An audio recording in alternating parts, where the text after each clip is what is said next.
on now, yeah. We're on? We're on now, so it can start whenever you wish, yeah. All right, folks, I'm going to call the meeting to order.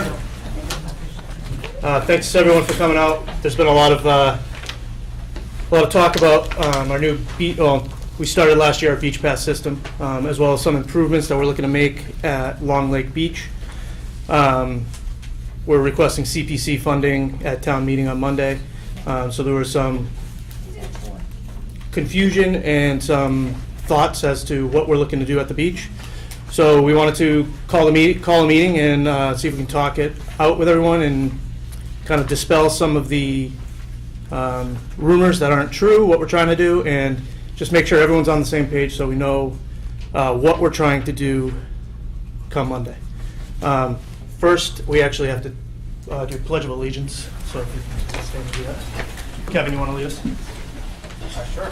I pledge allegiance to the flag of the United States of America and to the republic for which it stands, one nation, under God, indivisible, with liberty and justice for all.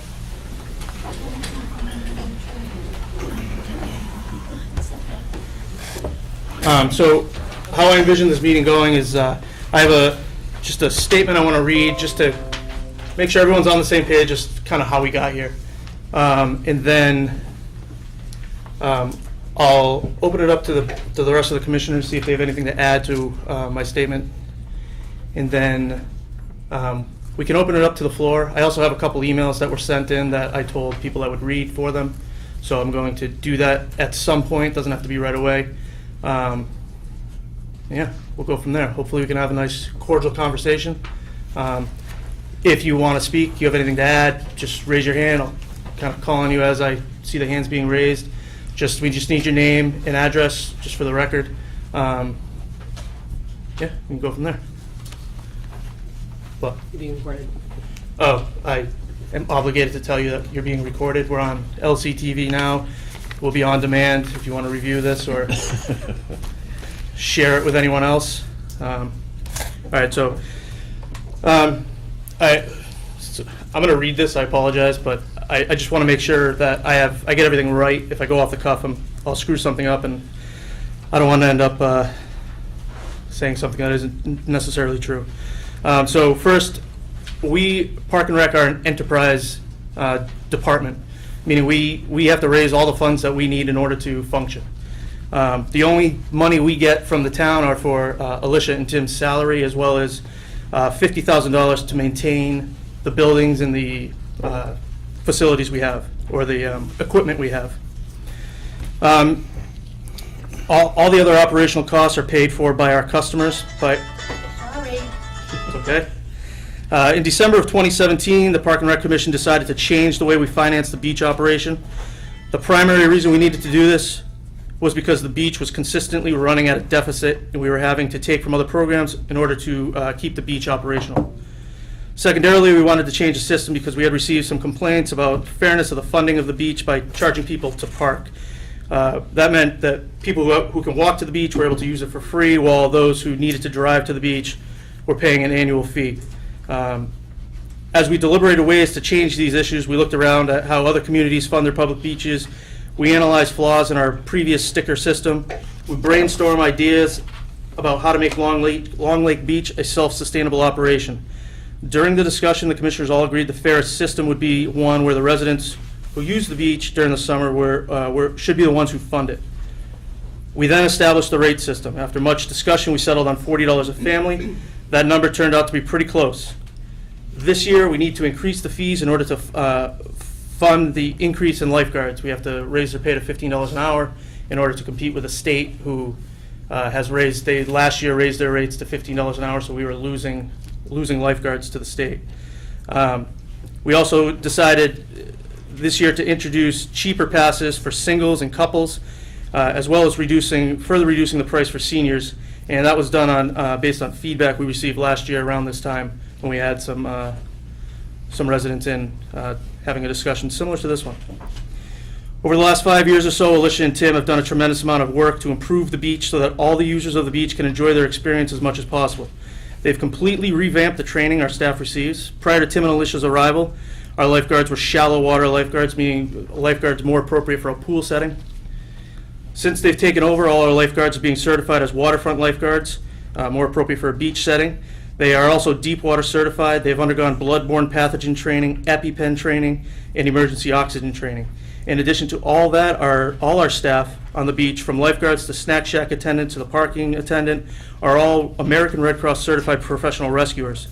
All our swim instructors are certified by the American Red Cross as Learn to Swim instructors. And we recently became an official American Red Cross community provider. They have also revived our sailing program to the point that we sold out last year. We now have USA sailing instructors on staff, and all our campers will be USA certified sailors. Park and Rec pays for all this training that we provide to our staff. This summer we will have the best, most well-trained staff we've ever had, and this is the type of waterfront that the Park and Rec Department and the commissioners want to have for our community. As far as the improvements we would like to make this year, we always discuss the upcoming beach season at our December meeting. We meet the second Tuesday of every month. Since that meeting where we discussed the beach for this upcoming season, we've presented to the Finance Committee and the Board of Selectmen at the annual budget summit, where we discussed the overall beach operation and the mechanism of how we fund it. We received very positive feedback from both boards. We had another Park and Rec public meeting where we discussed trying to get CPC funding to make some of the improvements at the beach. We attended CPC meetings to discuss these improvements. We presented our improvement plan to the Long Lake Neighborhood Association in February, which was very well received. We presented to the Board of Selectmen this month. Again, all the potential improvements were discussed. We've posted these improvements on social media and on our website. And Tim, Alicia, myself, and other commissioners have talked to many other residents at the beach, at our offices, on the soccer field, on the lacrosse field, at the dump, and in our neighborhoods. We wanted this information out there. I will say, I've heard the criticism that we did not put our beach fees in our spring-summer brochure. That's a valid criticism. This was brought up last year. We dropped the ball on that. I take responsibility for that, for not bringing that up. I'm going to work to improve that with the other commissioners. I will say there are some logistical issues as far as when we need to put the brochure out to print and when we set our rates, so we got to work through that. But we will do a better job in getting those rates out ahead of time and try to get them in the brochure. In a minute, Tim's going to discuss the specific improvements we want to make to the beach, as well as the improved pass system that we're bringing on board this year. But from the commission's perspective, here's what these improvements will do. They will allow us to continue our efforts to make Long Lake Beach the best community asset it can be for all 10,000 Littleton residents. The beach will be safer by creating barriers to better steer foot traffic away from the parking lots and roadways, and by having lifeguards overseeing the waterfront during evening hours in case there are emergencies while people are still using the beach. We will have a much more accessible beach for the handicapped with walkways and 2 beach wheelchairs. We will have a much better snack shack so we can increase our offerings and hope to introduce a full menu, full in quotation marks. We're not going to be offering prime rib, but we want to enhance the playground by installing play panels. These will also create a barrier to steer people away from the small stone wall that's crumbling and people tend to back over.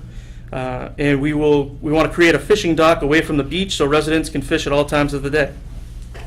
We want to install, and we also want to install low-flow toilets and outdoor showers. What we are not doing is fencing in the park. We're not fencing in the park.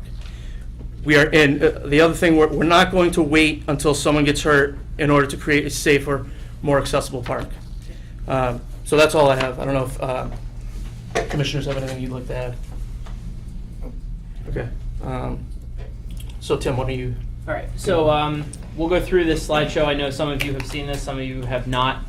There are a couple additional slides just to kind of go into more detail on some of the kind of hot topics that have popped up over the past couple weeks. We can, as we go through this, if everybody can just kind of hold their questions. Mike, did you want to do this on a slide-by-slide basis, or do you want to wait everything till the end? For questions? Yeah, do you want to I comment? think we should wait till the end. Okay. All right, so 2019 Long Lake Beach operations. As always, we will be having weekends and full-time hours. So we're going to run on weekends starting in Memorial Day and running those weekends through June 16th, which is right now going to take us up to the end of school. We will be going full-time on June 18th and running through September 2nd, which is Labor Day Monday.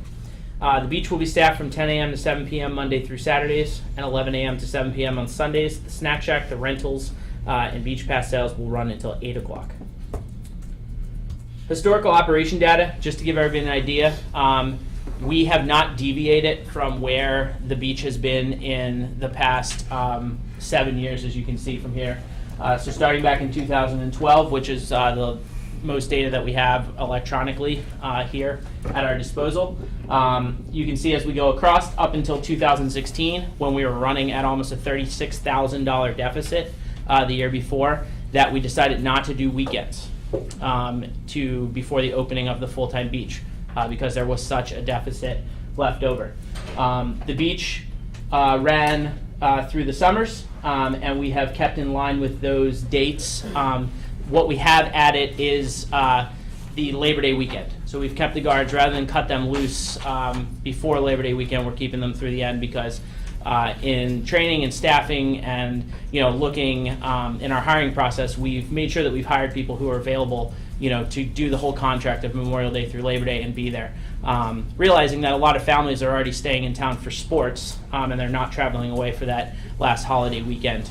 So we do like to have the lifeguards available. 2019 beach passes. Some of you have already seen this, some of you have not. This is our 2019 membership card. We had the parking sticker initially, and it was never, I'm not sure who has been through this before this meeting, but the parking sticker was never intended to be just a parking sticker. It was always meant to be the pass, and all of the data backs that up. It was just never enforced. The new membership, last year we went to a tag system and a wristband system, and it worked very well. We did get some feedback of, worrying about pins on the beach, losing tags.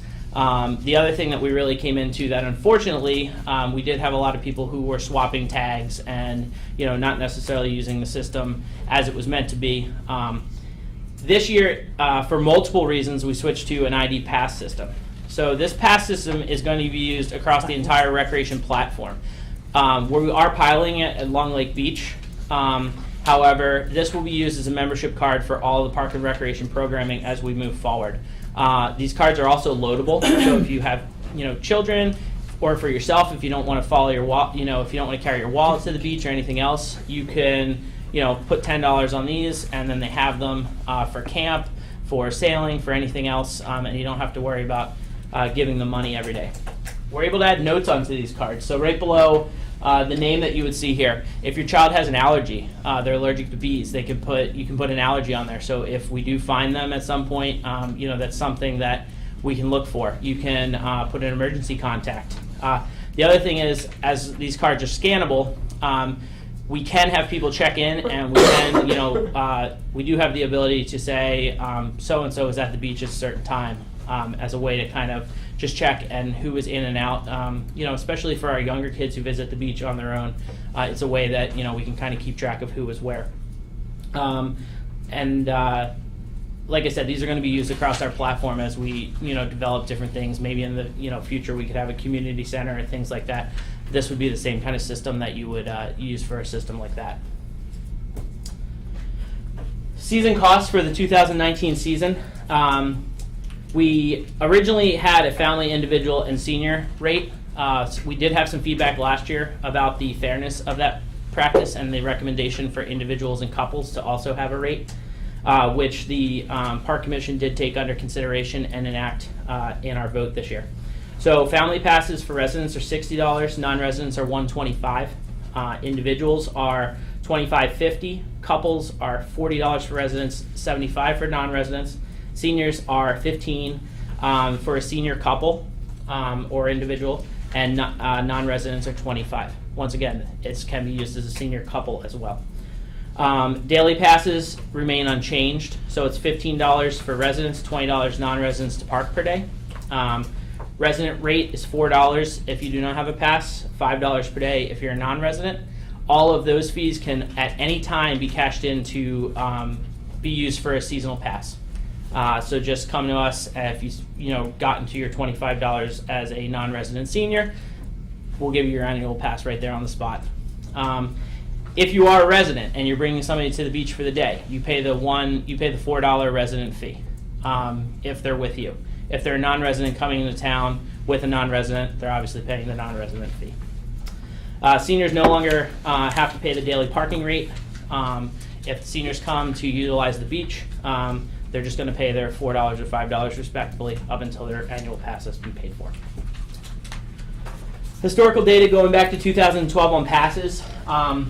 As everybody can see, in 2012 we were at 55, 135, and 30.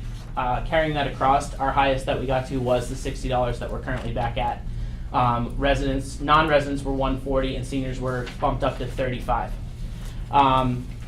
In 2016, we had our park commission realized that we were running at such a deficit that the prices were slashed, and the idea behind that was more people were going to buy passes at a lower rate, which was hopefully going to generate more revenue in order to help close that gap on the deficit. The reality of that situation is there was no enforcement on it, so we didn't really get anywhere with that, and we still ended up in a deficit for the funding of the beach for that summer. In 2017, that was the first summer that I had come on board, and we ran at the same rates.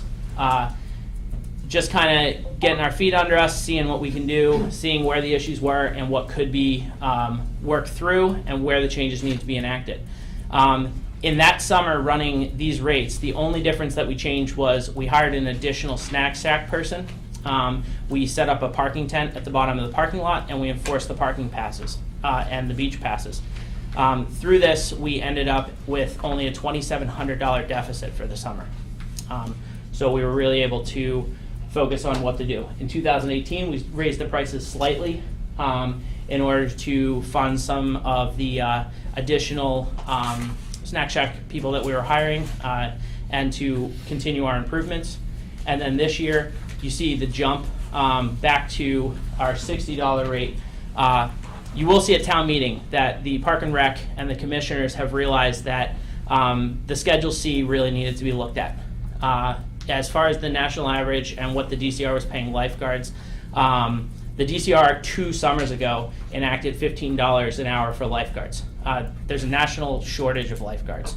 One of the things that we did not want to run into is lifeguards leaving our beach that we had trained, that know our beach, that know our citizens and residents, to leave somewhere and work somewhere else so that more money could be made. The other thing is we realize that all of the jobs that we provide for the summer are kids and students who are in our community. This is money that goes towards not only fixing cars and helping with insurance, but money to save for boats to go to school. Our hope is that we get kids that are going into high school and we have them through potentially their sophomore or junior year of college is really what we would like to see.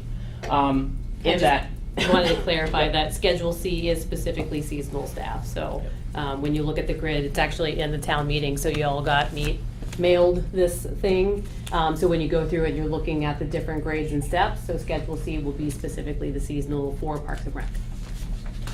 Sorry. Yeah. No, thank you. In that, Steve Venuti, our town treasurer, went through the Schedule C, knowing that we wanted our grade 5 step 1 position was our lifeguard position. We set that at 15, and he worked everything backwards and forwards based off of that number to bring us more into a median line of other rec departments, other similar jobs in the department. And that's Massachusetts and national average together. 2019 programming offerings. We're going to offer very similar things as you've seen in the past. Swim lessons, junior guard program, our U.S. sailing community sailing program, and SUP yoga. New offerings that we're going to have this year is we're going to offer a kids and families fishing excursion for people who don't necessarily get to get out and learn how to fish. We're going to do a kids pirate adventure where we take them around the lake and we have a treasure hidden, and it's just a whole kind of gets them out on the water and into the Prouty property, and just a little adventure that we're putting together for them. We had a very, very successful adult cornhole league indoors this year. We're going to host that at the beach on Thursdays. John Kazanjian, our recreation coordinator, is here. Thursdays this summer, so we're going to continue that down there. Will that be after the beach closes for the evening, or will that infringe on the time that people are paying to be there? John, does that start at what time? I believe it starts at 6 p.m. Six So it will infringe on the hour that we're paying to be there? So with all of our Will it programming, infringe any on the hour we're paying to be there? He's trying to answer you. So Vote yes or no? all of our programming has specific places that we use it, and we also build in cost to use facilities into all of our programs. So anybody who doesn't have a pass will also, help foot that cost to be there. 2 years ago, we did the kickoff to summer party. If any of you were there, it was when we had Mark Curry and his band. It was a lot of fun. We showed Jaws on the Beach at the end of it. Last year, we kind of merged that with the camp out. We got a lot of negative reviews on that. People really wanted to see the party at the beach still happen and the camp out be two separate things. So we're going back to that this year. The Appleman Triathlon is coming back, and we're also going to host what we're going to call the Taste of Littleton in July. We're going to have different kind of vendors come down after hours for the beach, and we're going to do a sunset food tasting it'll be an adult-themed, adult-targeted event, since we don't really offer a lot of them here in Park and Recreation. You'll see in a couple slides we are looking at updating our snack shack. We are looking at doing more of a full food menu, hot dogs, hamburgers, french fries eventually. It's nothing that's going to be happening right up front because we do have some things to go through with the Board of Health. Contractually, we have to find somebody who, if we want to pick a local vendor, we have to do that. But we are going to have food trucks on select Fridays and Saturday nights. Some of the food trucks that come to Third Thursday, we're going to have some nights. One of the pieces of feedback that we got where there's a lot of parents who come to the beach, especially 5 o'clock on Friday, and the last thing they want to do is, hey Andrew, how are you? How's it going? Hi. There's two more seats. Yeah. One of the pieces of feedback was we got, I come to the beach, I've worked all day, the last thing I want to do is cook or pick my kids up at the beach and race home to find something to go as takeout. So we're going to try to find some other opportunities to have some other things available. All right, so why we're all here, the bathhouse project update. Just going to make some references to the slide. We're going to talk it out on another slide, and then we'll pop the slide back up and show everybody where we're moving. So right now we're going to reference the orange line. So this runs from Lakeshore Drive to the parking lot, and it runs from the end of the sidewalk at the bathhouse down to the water. So what this is this is going to be our first piece of the ADA upgrades. We are working with a company called Access Rec. The DCR currently uses them. They make water wheelchairs as well as beach mats. These mats, the reason that they are very attractive is they can be rolled up and put away at the end of the season rather than become a permanent fixture. Everything that we're trying to do is so that we really don't leave a footprint after we're leaving for the season. It's stuff that doesn't need to be maintained because we can wash it, we can put away, and it's not just going to get destroyed by the elements. The water wheelchairs, we are going to purchase 2 of these, and these do have shade canopies and they have the ability to float completely. So anybody who is unable to have used the water in the past can be transferred out of any kind of wheelchair that they're in, and they'll be able to utilize these. We'll come up with a way to make sure that there's some fairness in the ability to use this. We did go before the Disability Commission last week, and I believe Diane Crory is here from the Disability Commission, to ask them their opinions on if they knew anything about this, if this was something that we should, obviously not should we do, because it's a state law and we have been delinquent in this for quite a long time now, but is there anything better out there that they knew of that we could purchase? So if anybody's interested in learning more about the ADA compliance, it's General Law 521 CMR, and it begins in Chapter 9.1, Recreation Facilities. All right, the next thing that we're going to reference is the safety fencing. We, like Mike said, we are not going to fence off the beach. That has never been our intention. We are really just trying to create barriers for kids not to be able to run out into the parking lot. And it's all too familiar whether kids are getting out of the cars and sprinting across the parking lot, or they're getting $5 from dad or mom to go to the snack shack and get an ice cream that they just take off and they don't look left, they don't look right. And we have had plenty of times where something has almost happened. The fences that you see here are at Lakeshore Drive.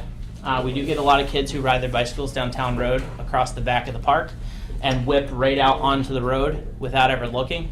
We also have kids who, are just running home because, they might have forgot something or playing with their friends. And we've created an environment of the frog pond over there that kids are constantly running back and forth to. So this is just a opportunity for them to stop and make them open a gate and just give them a reminder that they're entering into somewhere that, is an active roadway.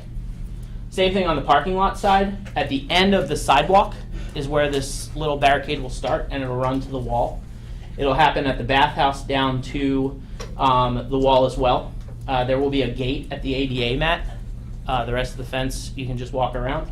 On this side, there will be a gate right there by the handicap parking spots and a gate at the pathway that's directly adjacent to the bathhouse. So those would be the only place that's kind of fully wall-to-wall fenced. Why is that going to be wall-to-wall fenced? Excuse me. Can we wait till the end for questions? And then if you are going to ask a question, you need to state your name and address. But let's wait till the end. Let's finish. This is a proactive and not a reactive decision. We were asked, on one of the social media platforms where we got our data. When it comes to children's safety, I don't think we need data to decide that we don't want to see a kid get hit by a car or have an incident. But if you would like to, get further information, the National Safety Council on pedestrian data, here's the link. You can play this back later, or email me and I can give it to you. Just to let you know, last year 7,450 pedestrians died in non-traffic related accidents. That means that they were killed in a driveway, parking lot, or other properties. And since from 1994 to 2009, incidents drastically went down. Since 2009, they've been steeply on the rise, and this is directly correlated with people texting and driving or distracted driving. So, like I said, this is strictly a proactive move. This is not a reactive move. And it's very easy to say that we should be watching our kids better or everything else. But in every incident, most of the time people say, I only turned away for a second, and it only takes a second for something to happen. Fences. In the Long Lake Neighborhood Association meeting, we did propose this as strictly PVC fencing. Dustin Neild had also brought up the fact to us that to please look at wood options, and also to look at a fence that was had the ability to pass through for any type of wildlife. So in the safety specs, these would be the two fences that would be looked at. It's really just a matter of what is the maintenance cost to keep up with the wood fence, to keep it stained, to keep it pressure washed.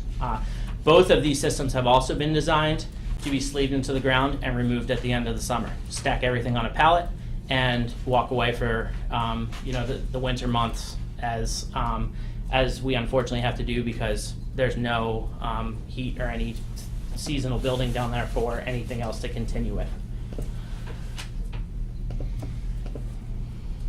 All right, so now we're going to move to that red line that you can see right in front of the playground. I'm sure everybody's very familiar with this little knee wall that's there for the erosion controls, and it's great disrepair that it has fallen into, especially even in this past year. Last year, I responded to a 70-year-old woman who had fallen backwards. She was taking a picture of her grandson. She had put him up on the rock wall, started taking a picture on her iPhone, backing up, fell over the wall. Luckily, she wasn't severely hurt, but she did need to go to the doctors and get checked out. This is a very common occurrence. It happens 1 to 2 times a week. And with that, this is another thing. It's being proactive rather than reactive. At this point, it is a little bit reactionary. So, along with fixing the wall, we do need to do something to create a boundary so people aren't constantly falling over it. This can be anything from using a piece of the fence that we're using somewhere else to create that boundary, to seeing if we can build the sand up there. But unfortunately, that could be washed out with the amount of water that does run through that particular area. So, in brainstorming, we came up with the idea of possibly putting play panels there. This enhances the playground. It has been brought to our attention that if a tall play panel's there, you can't necessarily see your kid if you're sitting on a beach, which is very, very valid feedback. In looking at these play panels, it was we looked at things that were short, we looked at things that were clear, as the rock climbing wall you can see here. We did have play panels that were very traditional, like the ones that were people were worried about blocking. You could see the ship's hull to kind of play into the beach theme there. The other thing that we're looking at is on the bottom two slides is the water tables, which are nice and short. They still create that boundary that we're looking for. Shorter kids can play on the top side, taller kids can play on the bottom side, and it just gives another little interactive piece, especially for making sand castles and playing with toys and things like that. So that was one of the options that we had going into this. So we made a decision? Not yet. Okay. But we are going to, whatever feedback you want to give us on any of this, what I'm going to do is, when I'm done, we can go back to the top and we'll just go right back down in order, kind of just keep it moving through. All right? Snack Shack. Right now we currently have two outbuildings. We have the Snack Shack, which is in the middle of the parking lot. And we have the life jacket bin, which is over by the boat ramp. So obviously we're talking about not wanting kids in the parking lot. So ideally we're going to move the Snack Shack out of the parking lot. And the little yellow structure that you see over by the boat ramp next to the two parking spaces is where we're hoping to move the Snack Shack. We're going to buy a slightly larger building. So this is the rendering that I have of it. Obviously, it's going to be matched more with the area inn. That is the owner's dog there. He will not be coming to the beach with us. But it's going to have a Snack Shack window, and it's also going to provide us the storage space that we need for the life jackets, which is a garage door that faces the boat ramp, where we're already taking things in and out. We've also asked them to look at the opportunity to build racks onto the back of this so we can store the canoes and kayaks, and they're not sitting on the ground killing the grass like they have in years past. All right. One of the big topics that we talked about that wasn't in the original meeting, that was only talked about, but here's some actual pictures, are the boats that are down there right now. In our adaptation of USA Sailing, one of the things that is required is a center or side console safety boat. We were able to kind of get a package deal on two boats. So we've wanted to start a fishing program. We wanted to start an adventure cruise or possibly a birthday party solution for people to do something, because we don't really have pavilions or anything for people to rent out at the beach as part of our as part of what we have down there. We do rent out the sailing tents when they're not being used for people to do cakes and parties and things like that. So the first boat we have is the Bayliner. It's very similar to a Hurricane deck boat. Basically, this is a pontoon boat that is on a regular boat hull. This boat is being taken out. It was supposed to go this week, but we didn't get an opportunity to do that. But this boat's actually going down to get repowered. This is going to have a 20 horsepower motor on it. It's really just meant to kind of putt around, get the kids out there, like I said, teach them how to fish, teach families how to get out there and fish, and then also facilitate our ability for the other kids to get out there and do this pirate cruise, and possibly our track program to get out there and do some exploratory stuff on the Fridays that they're at the beach, which is our teen recreation adventure crew. It also, like I said, it'll be repowered, and those are the two things we intend to use it for. It also can be an additional boat used for sailing rather than the Zodiac with the tiller handle, which we currently utilize. We're, with the other boat here, we're also going to be working with Fish and Wildlife to do programming. So it is going to have a focus on being environmentally conservation focused with the staff that's going to go out there with teaching classes. Center console boat. So the center console boat that is kind of more towards the sea container is this bluefin that you see. This is going to be our safety boat used for the USA Sailing program. It will be set up to meet the requirements of the program. We're currently working with US Sailing and our marine mechanic to see what horsepower motor will perform the necessary duties. The duties of the boat are transporting and towing a boat that's possibly submerged. Requirements are that the boat is able to carry 2 instructors and up to 3 sailors at a time. John Pierce and I, who is one of the education directors for US Sailing, just an email interaction just to kind of let everybody know where we're at. So it's a great idea to have a powerboat instructor come to your facility for your preseason training. The link below. So we were just trying to find an instructor. We've talked to the education director about this, and he's involved with various safety boating organizations nationally. While USA Sailing does require a center or side console boat, we do not have specific recommendations or requirements for safety boats, since that depends completely on the body of water, conditions, and the type of sailboats. His suggestion is to research the top speed and weight of a submerged sunfish and select a motor that will allow your staff to keep up or tow it.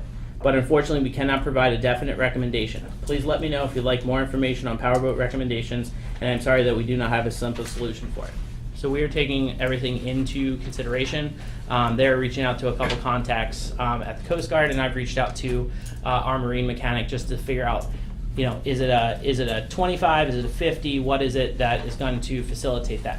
I think it's very, very important to understand that this isn't something that's just going to be used to kind of zip around and anything else. This is going to be used to tie sailboats up to, give instruction, take students out and be able to transport them either to other sailing vessels or back to land if we need to do that, to get a boat back to shore if for whatever reason it was damaged or it's full of water, and give kind of that classroom on the water that we can't facilitate with our inflatable boat and that USA Sailing requires us to be able to do. All of our sailing instructors for the first time are going to go through the training, as Mike had mentioned. We have not had them through the training. So one of the things they're going to do is the center console boat training. As you can see, the very last thing, person who's required to go through safety and rescue boat handling are on the water sailing instructors or coaches, which we are going to have. The sailing instructors will be heading to Salem from June 24th to June 28th to take the Level 1 sailing instructor course. We will also be hosting the Sailing Reach program, which is all of the science and kind of classroom learning information that we're going to add to the program. That'll be hosted here in Littleton, and we have other communities coming to join us. This is the small boat instructor program that they'll be attending. If you need more information on, I'd be more than happy to send you links to any of this stuff. But these are the certifications that all of our students will be getting.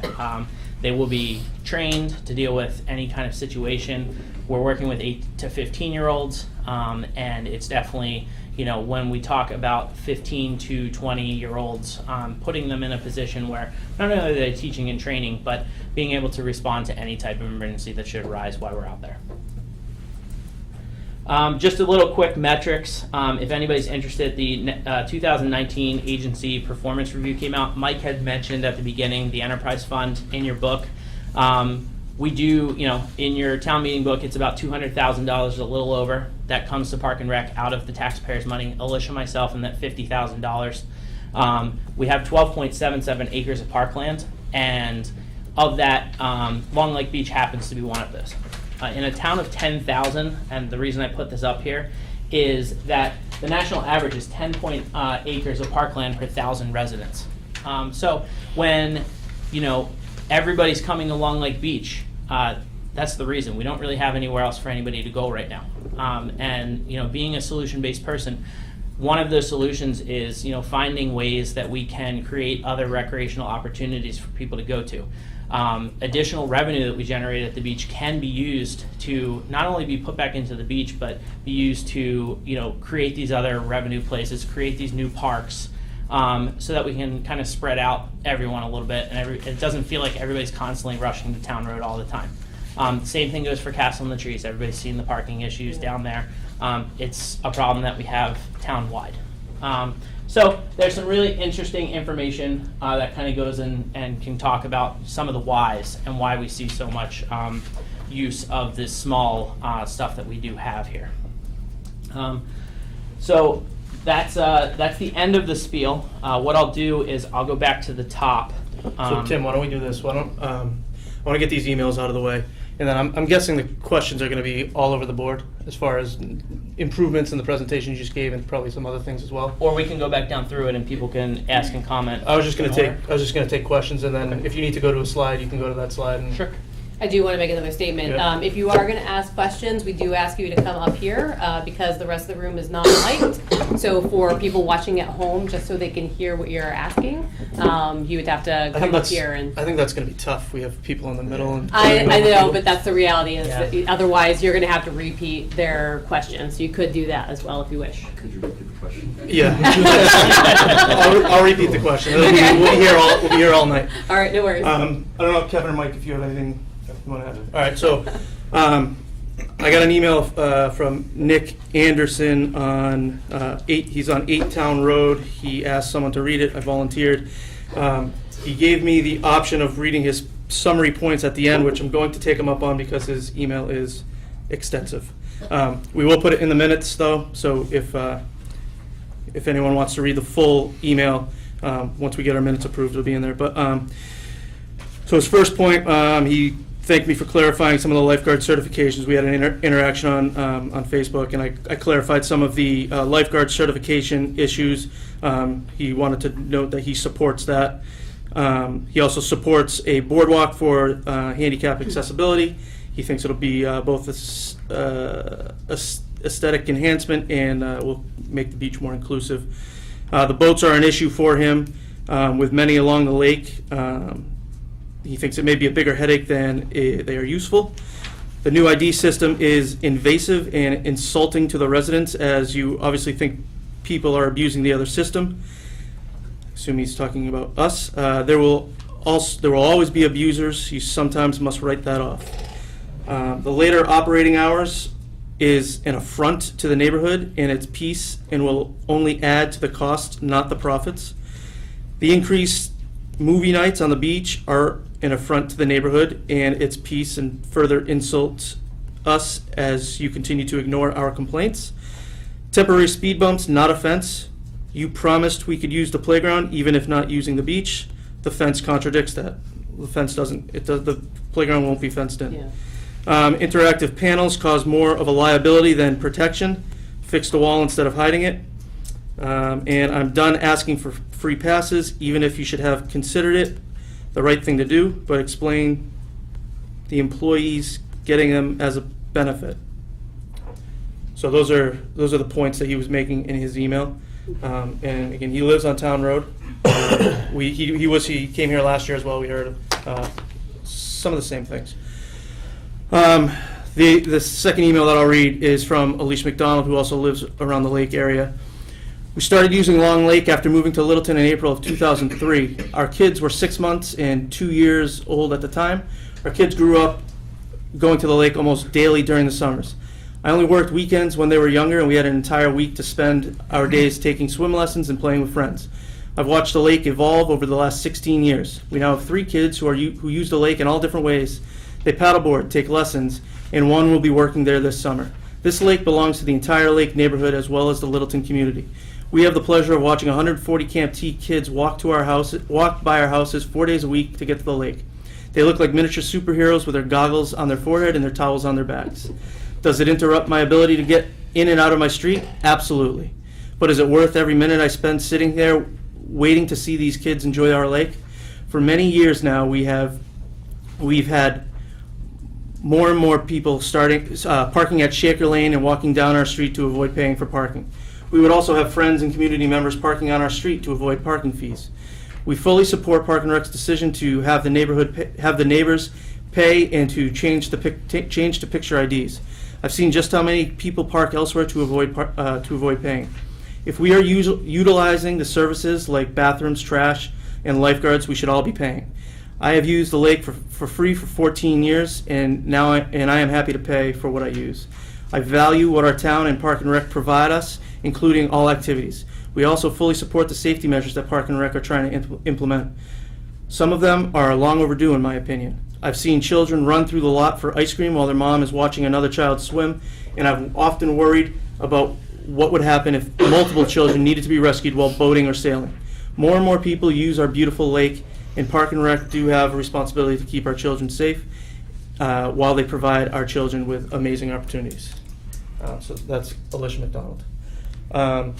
So now I think we can open up for questions, comments, concerns. Again, please just raise your hand. I'll try to go through the room.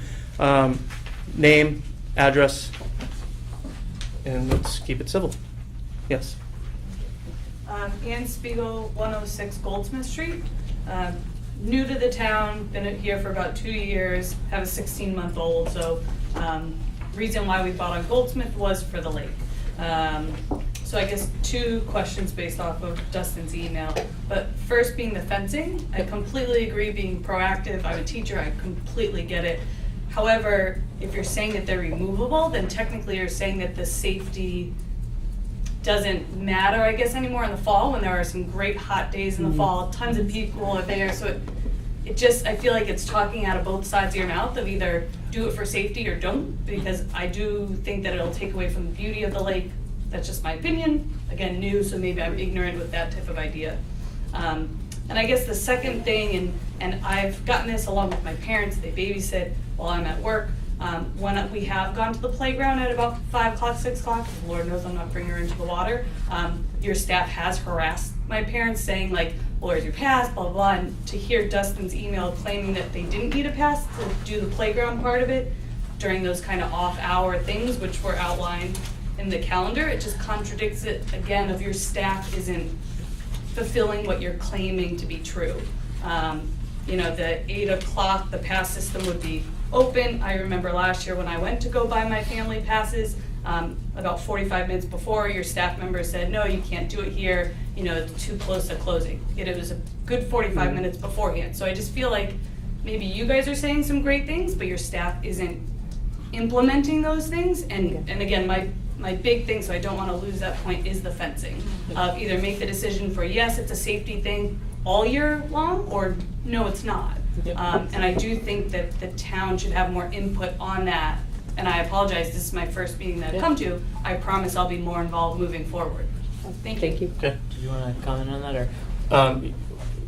So as far as the staff goes, we'll certainly follow through on making sure that they're on the same page as us. And if anyone hears anything other than what we're saying now, please call our offices and we'll speak to the staff. Alicia and Tim are more day to day. We don't deal with the staff at all. So they'll certainly follow through on that. As far as the fencing goes, we can certainly discuss this at our next meeting. Based on what you just said, I'm not of the opinion that it needs to be taken down the day we close the beach. If people are still going there, we can leave it up. I think the idea is to take it down in the winter months so that it's not going through snow in freezing conditions, just to maintain it a little bit more. So one of the things, just to piggyback on that, is the initial idea was to leave them up. And when we went through the Long Lake Neighborhood Association, that was one of the recommendations that was asked of us, was to kind of leave the park as we had found it, I believe is how it was phrased. And we do, last year we piloted opening earlier in May and staying later in September to try to see if there was interest, because we did get a lot of requests to want to go canoeing and things like that. No one showed up. So, that's something that we can still look at doing in the future, but we didn't pull the swim box down until almost the end of September. It was, myself and like 2 other people, so it was pretty late in the season. So we're definitely open to whatever you want to do. It's just whatever the general consensus is. We can put them up and we can leave them up, or we can make them so that we can take them down at a certain point. There is a point in the year where that parking lot is really not used, and there's a point in the year where that parking lot is extremely busy, and that's why we're here. We're here to get that feedback. We're here to get that information. As far as the staff members are concerned and closing up, I think kind of what you're talking about, we do bank out the snack shack earlier than the closing, so that we can drive the money back here and lock it up here at Town Hall. So there are times that the snack shack is closed and the passes are no longer available. One of the new software system that we have, as long as you're not using cash and everything else, it'll be much easier to be able to still do those passes. And just to clarify, I'm against the fence altogether, 12 months year round. I just want to make sure that it's consistent with what your rationale is supporting. That's all, just to clarify. Thank you. Thank you. Jan? Have to stand up? You don't have to. I'm not that tall anyway, so I think that what you're doing is. Jan Hubro Callahan, Dogwood Road.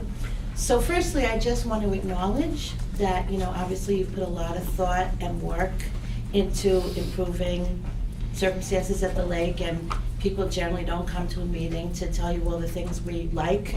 So I want to acknowledge that there's a lot in your presentation that's very positive. I'm going to jump right to the things I'm concerned about. I do have a question on the location of the snack shack that you showed us. Sure. Where you said it's near the boat ramp. Yep. So people drive into that driveway to get to the boat ramp. Mm-hmm. So where is the shack in relation to where people are driving in? Because it concerns me about So the people people back drive in Yep. this parking lot. There's a Yeah. rock wall here, Mhm. or just boulders. Okay. So it's gonna sit. So there are boulders there Yeah, it's gonna separating that from the snack shack? Yeah, we haven't Okay. decided. I was just out there with Roland the other day, or the building inspector, to see what we would need to do. Okay. You know, we did look at those 2 parking spots as a good spot that's already a pad, so we would be doing, you know, less site work in order to put something on there. So that could definitely be a possibility. I'm just concerned about, because I know people do back up from the boat ramp, and sometimes they have boats, and it's a difficult spot. Yep. So I would want to be very sure that people who are standing, you know, at the snack shack, doing whatever, aren't in some kind of danger, so I Yeah, noticed so that. the front of the window will be on the parking lot side of the building, not on the boat ramp side of the building. And Aha, there'll be a okay. barrier there. Got it. Yeah, so Right. when you're standing in the snack shack, you'll be looking at the playground. Got it. Okay. You didn't really talk about this, but as you know, I'm concerned about how you're defining a family or a household. I think it's really unfair. You could have a family, a couple with 5, 10, 15, 20 kids, and they pay a family rate, or you could have a family with adult children living with them, elderly parents, whatever configuration. Same 4 people could end up paying, I was figuring this out, you know, 40 plus 50 for 2 adult kids and another 15 for an elderly parent. That's over $100 as compared to 60 for a family of, you know, 7, 8 kids. So I really would like you to reconsider how you're defining family. And I believe, Eileen, you found something in the Yeah, Eileen Weedy Gardner, bylaws. Maplehurst Road. So I'm gonna piggyback on what Alicia and Jan have been saying. And then can I come back to Yes. my Oh, other- definitely, yeah, sorry. Yes. It's a 50% increase for families, just for a typical family. For my family, because it's a parent, kids, and an adult, another adult in the house, it goes up by 87.5% this year. So I'm curious, and I found in the town thing, to go back to Jan's, I'm sorry, is that in Article 2, Chapter 173 in the town codes, the town defines a family as any number of individuals living and cooking together as a single housekeeping unit, plus no more than 3 boarders or lodgers. You have redefined family, So and let you've cost my family 87.5% more this year for a fee I was more than happy to pay. Okay, so it's a very valid point, right? So we'll take that up at our next meeting. Just like we took the advice last year when people were upset that we didn't have a single rate or a couples rate. Thank We you took for that that. under I wanted advisement, to we say changed that. it into this year. Okay. We Great. still, Thank you. we will discuss this, the commissioners, at our next meeting. Okay, excellent. Yep. I hope I can remember what my other points were. If not, we can. Wait, Eileen, Okay. will you tell me what so that was from the town bylaw? What It section was on, that? it was on the Ah. code, Article 2, Chapter 173, when I Googled family in the town code thing, that's what So came out. I town tried bylaw. household too. There was- One more time, I'm sorry, Article 2, Article 2, Chapter 173. chapter. That's easy enough. 173. Two Thank you. other things. Yep. The extension to 7 PM. Yep. As you know, I'm really not in favor of that. I think it is a hardship on our community. We do enjoy, and others who also may just enjoy a more quiet time at the lake before the bugs come out. You know, we don't necessarily want to wait till after 7 to be eaten alive. I'm very curious about, did you gather any information from users whether they actually wanted that extension? Because I also gather that that costs a fair amount of money, you know, $1,000 or $1,500. So Yep. I personally am not in favor of expanding the hours till 7 PM. I don't know how others in the room, you're nodding and shaking, so I don't know if that means you're with me. They're with me. Yeah, absolutely. Okay, Definitely, so that was that's, what we were. So I'm going to field that one. And the reason that this happened was it was a decision that I made when I first came on. So we were, sorry? I'm just shaking my head. Okay. So We're we, against it. yeah. So that was something that when I came into this position about 5 years ago, we were in financial dire straits, and so I had to get into a place of cutting back on everything that I possibly could. I think to clarify, the beach was always open until 7 o'clock. That's what I'm getting. So- So hold on. I'm sorry. That's what I'm getting to. So Well, there were not lifeguards there after The 6. state's in the 6 olden o'clock. days. So hold on. Okay, Oh, can I go please ahead. can I please Go finish? ahead. Thank you. So yes, all the information that we have from prior, park commission meetings, you've been around for too long on the park commission. So it was always listed as 7 p.m. So that was a decision that I made coming on board, trying to cut some of those extra costs. So we were trying to get back to a place where we could finally, go back to the original state in which we were operating the beach without those restrictions. So FYI, Yeah. for the over 30 years that I've lived up the street, Mhm. the beach was never open until 7 p.m. during the week. Okay. So maybe it was on paper, and I appreciate you were Yes. trying to give us back a service that you thought that we had and was Mhm. taken away from us, but in real life, it Mhm. really was not open till 7. So Jan, just to your point earlier that people who like the things we're doing don't usually show up to meetings, we have heard from people that are happy that we are extending the hours as well. So there are people that are in favor of it. So as I mentioned to you previously in some other setting, perhaps Facebook, it might be nice to do a community survey to get more of a sense of just how many people think it's fantastic and how many people object. And also to be aware that perhaps the greater burden of that change is on the local community because, many of us for many, many years get home from work, maybe take a stroll down the beach, enjoy the quiet, don't necessarily buy a beach pass because we're only, taking a little walk at night. I'm not one of those people because I always got a parking pass.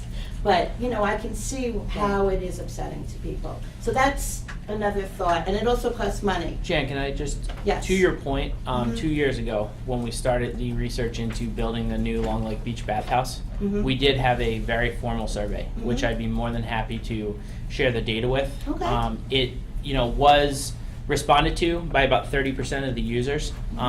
People who do not necessarily utilize park and recreation, unfortunately, did not take the time to do it. But I do have the infographics, and a lot of the things that we've moved forward with since that time were suggestions and improvements and information that we did get from that survey. Like I said, I can share the data, I can put it back up. I'm more than happy to kind of revamp the survey a little bit and put it back out there so that we can get some information Get going new into families 2000. input. I'm sorry? Get new families input. Yes. Yeah, People absolutely. moved in and out in 2 years, a lot has Yep. changed. So the answer is we do Okay. try to do that, and I would be more than happy to revamp it and do it again. Thank you. I'd like to just add, as an individual commissioner, I am not in favor of shutting down the beach. We see people using the beach. We want to make it safe. We want it to be open and have lifeguards there. I'm not in favor of closing the beach in order to make it a private facility for the neighborhood. That's just my own personal Well, it feeling. would be. I mean, But Well, that's exactly what I'm that's- saying. that's This is what a you're asking community us of to do. 10,000 people that use, that beach is open to the 10,000 Anybody can people in still town. come at that Right, time. and you can It's still just go the while there's fact- lifeguards there. I'm just thinking of the people that, well, I'm thinking of the fact that we had kind of a quiet time at night before the bugs come out, that you're taking away from us. So that's kind of what I'm talking about. And anybody can do that. It could be a family who drives over, who lives on the other side of town, or it can be somebody who's walking by, so. And fortunately or unfortunately, like Alyssa mentioned earlier, I've been on this board for close to 12 years. And almost every year, and I don't live near the lake, every year, somebody will say, I wish the beach was open later. Every year, somebody would say That's why it's that. good to get the community input. As you can see, most of the people in this room were not in favor of it, and I know other Probably people. somebody who doesn't live near the lake that is in favor of it being open later, as But opposed to people it's- who are sitting there in their backyard having dinner and listening to the beach. So I agree that that's probably where it's coming from. Okay. I just have one other point, Yes. and then I'll be quiet, because I know a lot of people have things to say. About changing the fees and making them a little more complicated, you turned a profit last year of about $10,000. So it kind of makes me wonder, why do you have to raise fees? Why do you have to make it more complicated? So that's my last point. So that was the point that we made about the Schedule C, is we're getting into a place where that is going to be getting us up to the point where there's no longer going to be a profit. And, going back to the fact that we do only get a $50,000 budget to replace, all of the equipment, fix, parklands and stuff in town. one of the things that I've been able to do at the beach specifically is pay for the repairs at the beach from the beach. In 2 years, there's been, I think the only thing that we really charged to the equipment budget was the AED upgrades that we did when I first got here, Yep. because the beach had operated at a deficit the summer before. Same. Backboards, lifeguard tubes, and last year the sand we yeah. charged to the $50,000 budget, because that was the first time that had actually been done in about 3 years. So basically, you think that if you made a $10,000 profit this year, it wouldn't be enough to cover your increased expenses of lifeguards and some other things? Correct. That's We would what have I'm no, saying. we would have no surplus to invest back in. One of the things that we've mentioned in the past is that, you know, that wonderful project was done with the rain garden to the left of the boat ramp. There's pavers there that are supposed to be vacuumed out every single year. There's a very, very detailed maintenance plan that's supposed to be followed with the 2 trees at the front of the parking lot, and all of the dirt at the front of that wall. That's supposed to be dug out, and the stone's supposed to be replaced and remulched, and there's supposed to be succulents put there every single year. The frog pond is supposed to have the same thing, the vacuum. So there's monies that have not been allotted from different departments. I just talked to Corey the other day, and they do have some money available that we're going to work together. But that's funds that, you know, we're going to take out of revenue that's been generated from some of these things and help fix things that help keep our lake clean when there's not funds necessarily available anywhere else, because we do have, you know, especially with, you know, the daunting task of everything that we have coming online, we try to be as self-sufficient as possible. We try not to come and say, Park and Rec needs money to do this, and still push forward with the programming and everything else that we're trying to put forward. You know, replacing things at Castle in the Trees, or, you know, finding a way to keep costs down elsewhere across the map. Okay. Well, thank you for your answers and for reconsidering the family thing and maybe the 7 PM thing. Thanks, Jim. So, to piggyback on some of the things that both, was it Alicia? Ann, I'm sorry, Ann and Janet said, the 50% increase in the fees this year, from $40 to $60 per family, are those same increases going to happen to swimming lessons, junior guard, and sailing? Why? Why what? Why wouldn't they experience the same increase? And so why does the access fee, because you're not using any PRCE So- programs at that point, just accessing the beach, increase by 50%? Because the programs are When no- self-sustaining. The programs have been designed to pay for the instructors, to pay for the equipment maintenance on whatever that they're doing. Okay, The programs pay for themselves. The beach passes fund the staffing of the lifeguards, the snack shack, and any equipment that's needed to do that. We're not paying sailing instructors out of your beach passes. We're not paying swimming instructors out of the beach passes. So ergo, you know, in order to keep, one of our mission statements is to keep programming at affordable costs, which if you look at neighboring towns, we do have very affordable programming. We are funding we are paying for those services out of that programming. so the increased fees will help pay for this food that you want to put in there? Lifeguards, snack shack attendants, the added hours that the beach is open. That we don't even necessarily know that people would want. On top of that, the 65 for the senior, where does that number come from? So it's 60. That was a 60. typo. It was a It's typo. 60. Okay, It's always typo. been 60, Fine. sorry about that. Lastly, July. I want to address something that I think part of some of the issues you're hearing from, or part of the reason why so many people in the lake area are taking an affront is because you hear things like this. Mike P. had said, the situation was one where the people who live around the lake could walk to the beach and use the facility for free, while people outside the neighborhood simply had to pay because they had to drive. We did not think that was a fair arrangement. Not only is this language divisive, it is inflammatory, and it assumes that the people who go to the lake don't pay anything if they're walking down. There's an assumption made that is not fair. There's an assumption made that they aren't paying for swimming lessons and going to the snack shack or paying for a pass and still walking down, one. And Well, wait, two, let me address that. It's no, only divisive I'm not- and I'm not inflammatory done if you now. inject that I'm tone not- into what I said. I'm not done right now. There was no divisiveness in that statement. That was a fact. That is fact. That is a fact. We You can argue it all you want.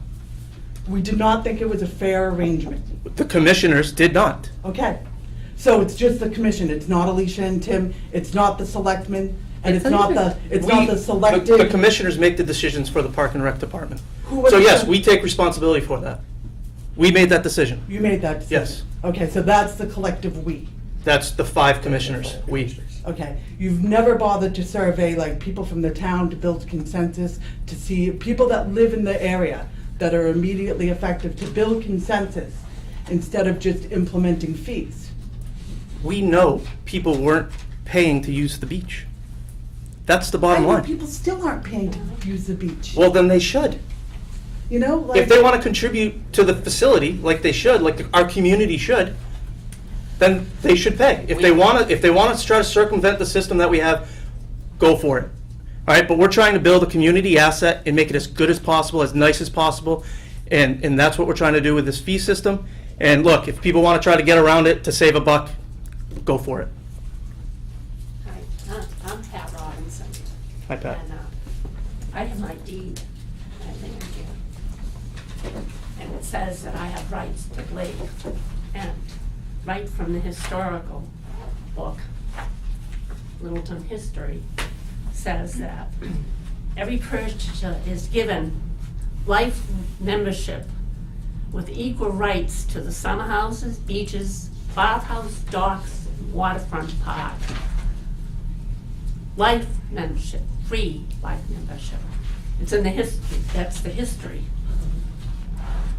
Okay. Littleton History. I have my deed. Would you like to see? No, it? you don't have to pull it up.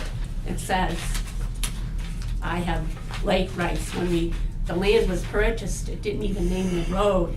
It's that quitclaim deed to quite Long the deed. Lake. So, it isn't the money, it's the principle that the Long Lake area was set up years ago, 1928 maybe. All that land was purchased, most of the homes there are now permanent homes. My house was built in '71 on this land purchased in 1932. I just think it's an insult to us senior citizens. I don't want Pitch ID to walk to the lake that I've been coming to since I was 8 years old. It's wrong. Yeah. The lake, it's a natural resource, and the lake was there long before the park and rec. It's an insult to the people who live in the lake area, Well, because lots of old people still live there. I And understand. we want to be able to walk, and to put up a fence, that's, putting up a fence it's going to ruin the beauty of the lake. If you're really worried about children getting hit by cars, you're talking about castle in the trees. I've seen children almost get hit in that parking lot too. People need to drive more safely. And then Goldsmith Street is more of a hazard than the parking lot. The fence is wrong. It's going to ruin the aesthetic beauty. You can't do that. That's wrong. Okay. You know, don't do the fence. People don't mind paying. It isn't even $50. It's just, it's the principle. You know, I mean, that lake area belongs to lake people. It doesn't right in our deed. Well, I would disagree that it belongs to lake people. It is It does, It on my deed. belongs to the community. It does, it belongs to the community, but don't take away our rights either. Well, we're not trying to take away your rights. Things change. I don't want a fence there. I wonder how many people were in town in 1932. I think you said your house was built. You know, we have 10,000 residents now. My We house was built in have, '71, the land was Oh. purchased in 1932, July 1st. so things change. Our population is growing. Well, We have many more people using our beach than they did, back when Oh, no. when you bought your house. So Would you like to see pictures? But I appreciate your sentiments. No, and really, if you're worried about, that fence looks terrible. And all these extra programs, for the fishing lessons, will there be a fee for that? Yes. Okay, and the sailing lessons are great. Yeah. But a motorboat on the lake, Well, we can't have sailing without a motorboat. Or we can't have the sailing program that our town is asking us for without that safety. my children went to the sailing program in Boston right at the community there. And this is the connection with that, it's And the same program. it is a connection with them. They don't have a motorboat. Yes, they do. Yes, they do Yeah, now. they do. They do now, I but looked at their boats. any child that goes out for sailing lessons has to pass, I think it's like a level 3 swimming lesson. Yeah, well, The first thing they're taught is if the boat tips over to We did the Put same. it I did it back up, this summer, so. Right, no, really, it's not easy. It's not easy. But the fence is the real, it's an insult. okay. All right. Yes. Hi, I'm Beth McQuilkin, I'm at 66 Shaker Lane. My concern is with the photo identification. So for Littleton residents and people who buy the passes, we have to submit a photo with, and we're gonna get a picture taken and our name will be on it.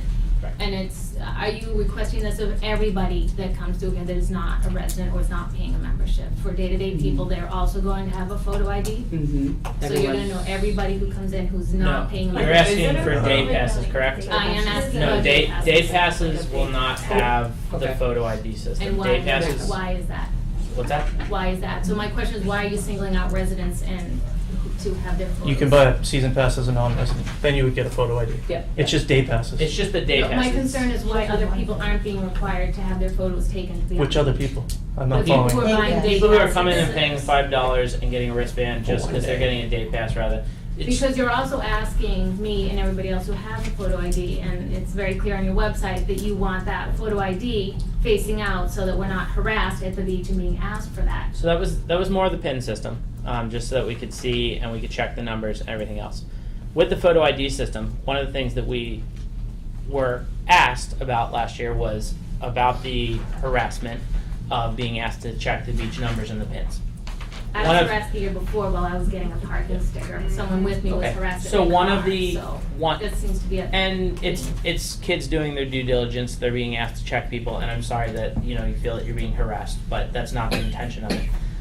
One of the people who come day to day and we get a wristband, we're checking them once. We're checking their ID. We're having them register at the system.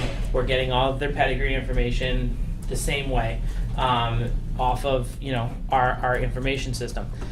What the what the system last year lacked was the ability for us to say, yes, this is you, have a great day. We had to ask you to go to a computer system or have a kid go back and check a computer system to make sure numbers match, to make sure you were who you were, because unfortunately we did have people who were nefariously using the system and collecting tags and bringing them and kind of circumnavigating what we were really trying to do. What we're doing now is listening to that feedback, and we have an ID that we can say, yep, this is you, everybody here matches, have a wonderful day. But you're saying you want it left out of my bag or my towel? No, So that somebody, absolutely not. But that's what it says though on the website. Okay. And that's a concern because that was- this day and age, anybody can walk by and take a picture. Yeah, that was the of PIN system, and if that's what it says, I will go That double is check what that. it That's says. not the intention of it. The reason that we did the photo was so that without having to utilize a computer resource, we could quickly check, make sure and identify that somebody who was who they said they were, and carry them, get them out to have more fun on the beach in a more quick fashion. We do have, the opportunity, if you choose to do it, to get the same membership program and not take a picture, but put your picture into the software system. But you'll have to check in at the snack shack every single time because we can't verify who you are with an ID that doesn't have a picture on it. So you're verifying every single person that's coming day pass or otherwise? Yes. Okay. So then I guess my other question is, because you're saying that we have to fund all these things, my other question is, and this is also on the site, it says, please keep in mind that the free events that we host for the community often cost $1,000 to $1,500. So if we're in such a deficit, why are we hosting so many free? We're not in a deficit Events. anymore. We fixed that. Right. So why are we raising our fees? Well- Well, we're offering free things such as Touch a Truck, the Egg Hunt, where people Can I from talk other to that? communities are coming. Mhm. So- And they're partaking. So I'm the person that's in charge of budget, right? So some of these pieces, like we talked about the budget earlier, when we do budget for programs and things like this, I actually requested them to give me a budget in November for the very next year. So this November, we'll be looking at 2021. So that's how far in advance we're budgeting things. So a lot of those programs, we do have to do the best that we can with those numbers. So that's what the difference is between those pieces. So why are But we with offering special free? events, right, so let me get there. So with special events, that's something that we do, we're tasked to do that for the community. But we have to do it somehow because we're not getting those funds from the general fund, right? So as an enterprise, that comes out of our other programs like Camp Tahadawan, things like that, in the past to feed that. So this past year, this going into this financial year, I'm able to actually put like $25,000 into Tim's budget that he's gonna be able to pay that, only because I spent the past 4 years cutting the corners on everything I possibly could to get us back into the black, because we were in the red for so long. So now that we're there and we have more people that are coming to use our services, we really want to celebrate that. And, part of doing the community, the special events is that it is about creating community. We want that, like, one of my favorite experiences is going to Third Thursday and having the kids at Fay Park now, just being able to like run and hang out with each other while parents get to interact with other parents. So those are the pieces that we're really trying to focus on. But I have to be cautious about how I do that. But I do have different line items, and the beach is separate from special events. So there's no relationship between the revenue from the beach No. to those special events? None. All the programs we run, Camp T, the adult educations, all those programs we run, we try to make a profit. It's not huge. We still try to keep the costs down, but we do make money off them. And then we take that money and we do Touch a Truck. We do Third Thursday. We do the other free events that we offer. And those events have, Tim. Since Tim's come on board, we've had the movie on the beach, introducing potentially Oktoberfest. He's looking at the Taste of Littleton, all those things, and there'll probably be a fee associated with some of those. But we're not taking the $10,000 from the beach and doing Touch a Truck with that money. That's not how it The website is works. a little misleading. You might want to look Where at is that. that? Well, where you're talking about the lake, there's a paragraph. When you talk about the lake fees, there's a paragraph that says, please keep in mind that these special events that are free plus money. But that is, hang on. But it will be reinvested back into the community. Right, So but it makes it sound. Well, and that's including the beach. if I can, If I can, though. Money from the lake is what it says. Collections is going to those events. if I can, FYI. everything, like I said, is self-sustaining. And in special events, we do special events that are at the beach. And if there's funds available that need to be put towards making that special event happen, like the kickoff to summer party or the Taste of Littleton, in order to kind of get that, those kind of profits have been used to do that. Like Alicia just said, we're transferring $25,000 out of our reserve to create this special event, that budget that didn't really exist before. The reason that I came to everyone and asked, how would you feel about doing a fireworks show, not only to celebrate, the community and everything else, okay, is the Taste of Littleton, a potential fireworks show, Oktoberfest, are the three events that I see that we could really put together that are going to sustain that $25,000 and make the special events self-sustaining as we have made everything else. That's what we're trying to achieve. Can I add to that? Yep. And the bigger piece of that too is, we're going into a town meeting where there's a lot of big asks on the town, right? So we know financially we are trying to be a fiscally responsible department, and there's things that we need to do. We talked about the overcrowding at the parks. We really do need to find additional park space to be able to spread this use out throughout town. There's pockets of town where there's not even things available for individuals. And for me, I think that's a big disservice in what we do, because we're supposed to be providing for the 10,000 people that live here in town. So we have to find a funding mechanism for us, and we're not gonna do it through programming, we're gonna have to do grants and other things, but every little thing that we can kind of squirrel away helps us to be able to find some of these other places that we can create other park spaces. So, it's a long game. This is not a short-term thing that we're envisioning right now. And let me just add, as just an individual commissioner, if next year, after we crunch the numbers for this beach season, if we see our profit double, I'm going to be asking to bring the beach fees down. You make a great point that if we're making money on the beach and on the backs of the beach users, we shouldn't be using that money to build our programs elsewhere. We're not doing that. despite what it may say on the website. We'll get that changed. We're not doing that. And if those profits exceed, the fact of the matter is we don't know year to year. This is the first year we've done it. We made 10,000 last year after being in the deficit for years. So it's hard to tell this year, are we going to get the same amount of beach passes? Maybe our price point's too high now. Maybe we see less and our profits, maybe we're back in the red. And then we will reevaluate it. We reevaluate it every December. I think the photo ID is gonna be a problem.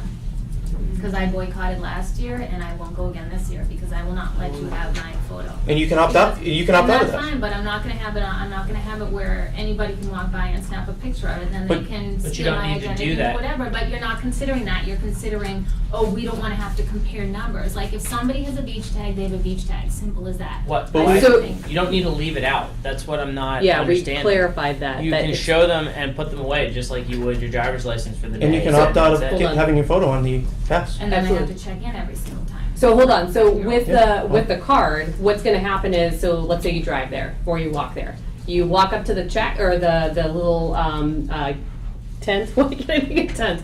The little tent where we have the person that's gonna be standing there, they have a little scanner like you've got at like BJ's or whatever. They scan the card, you walk through, done. Boop, put it away, put it in your wallet, never have to see it again.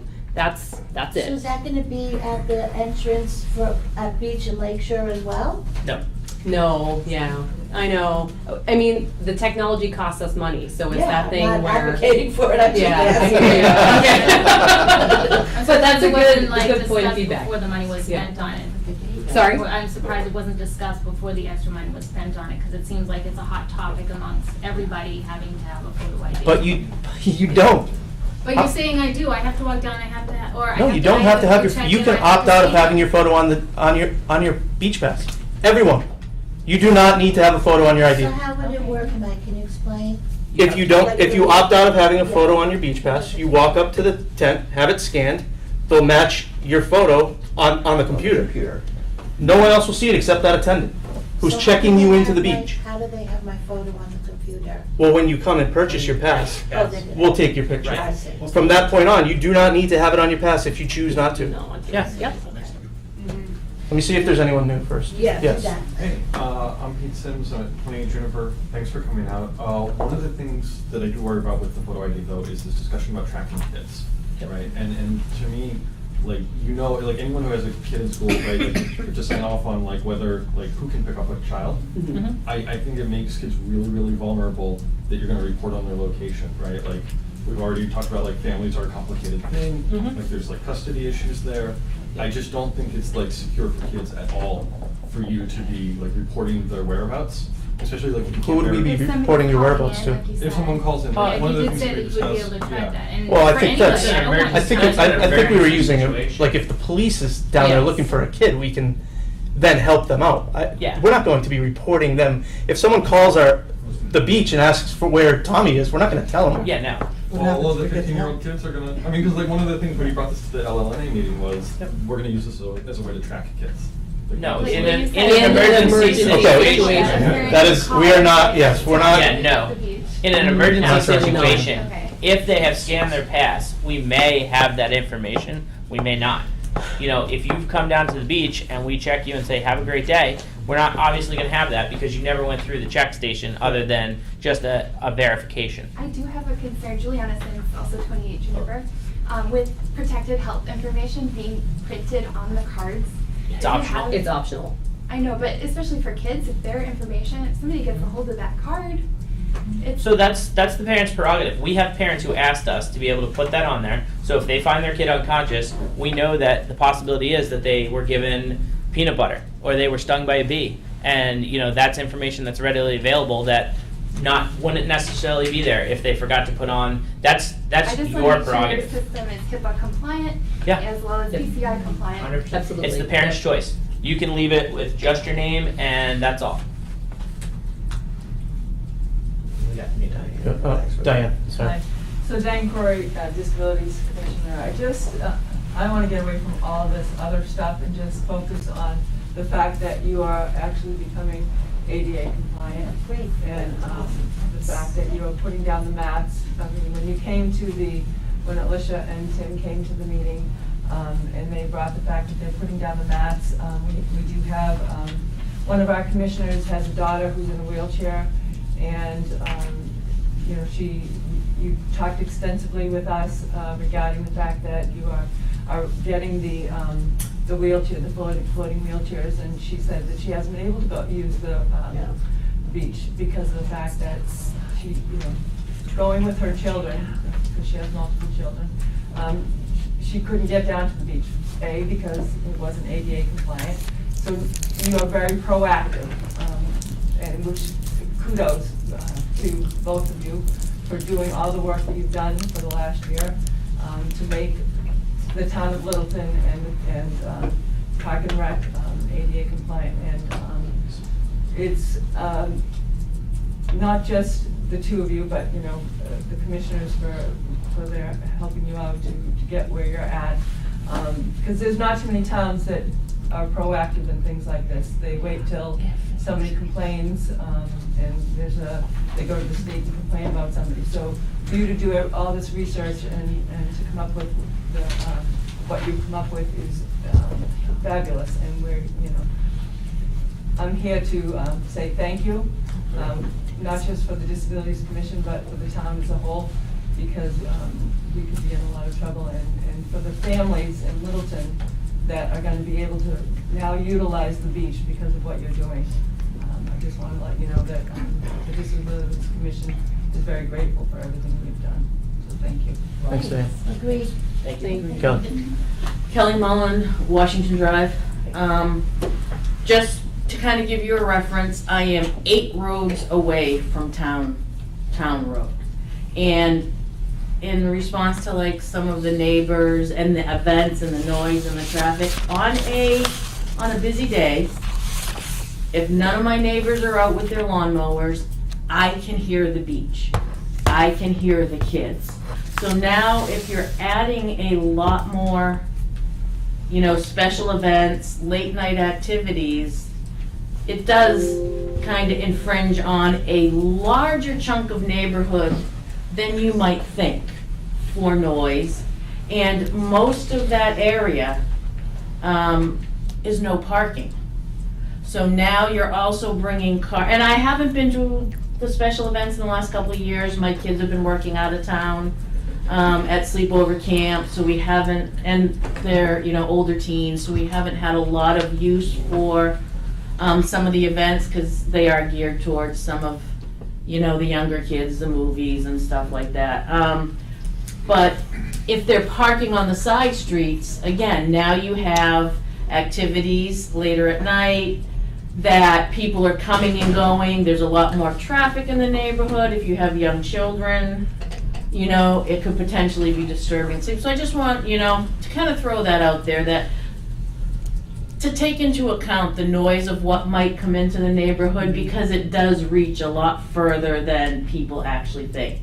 I have a couple other things. One, is the horsepower on the lake 15? It's 20. It's 20, and that's what your pirate ship boat will be? Correct, yes.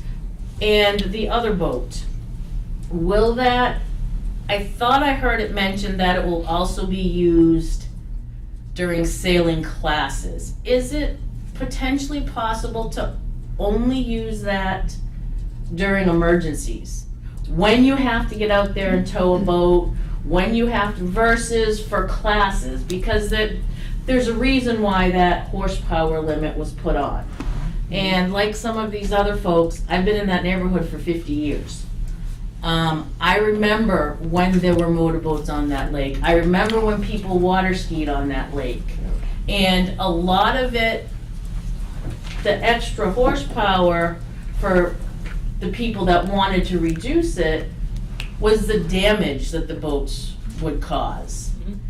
And the more often you use that boat, if you use it on a daily basis for teaching, the more damage it's gonna cause, the more chance it has for something to leak into the lake. So that was kind of a concern. And I guess my last one is, I personally, like other people, don't like the fences. I understand where you're coming from, the safety point. But one of the comments that was made, and I'm sorry, I don't remember who made it, that there's kids running back and forth between the Frog Pond and the Lakeshore Drive entrance. Well, if it's a safety issue and you don't want kids running into the street, why wasn't a fence thought of on the Frog Pond side as well to stop the kids running that direction? Like I said, I would Conservation prefer no land. fences. Yeah. We don't, that's not our property. It's not our property. Okay, and then I guess one more, I'm sorry, this is the last. I agree with Diane, I think the access to the beach for people with disabilities is fabulous, I think it's great, but my concern is there going to be a separate area where their wheelchairs will kind of be allowed? Or will they be required to have a non-disabled person? Because I'm just looking at this big wheelchair bike in the lake and all these little kids. And if the kids are down here and the bike is up here, is the driver going to be able to, see the littler kids without bumping into them?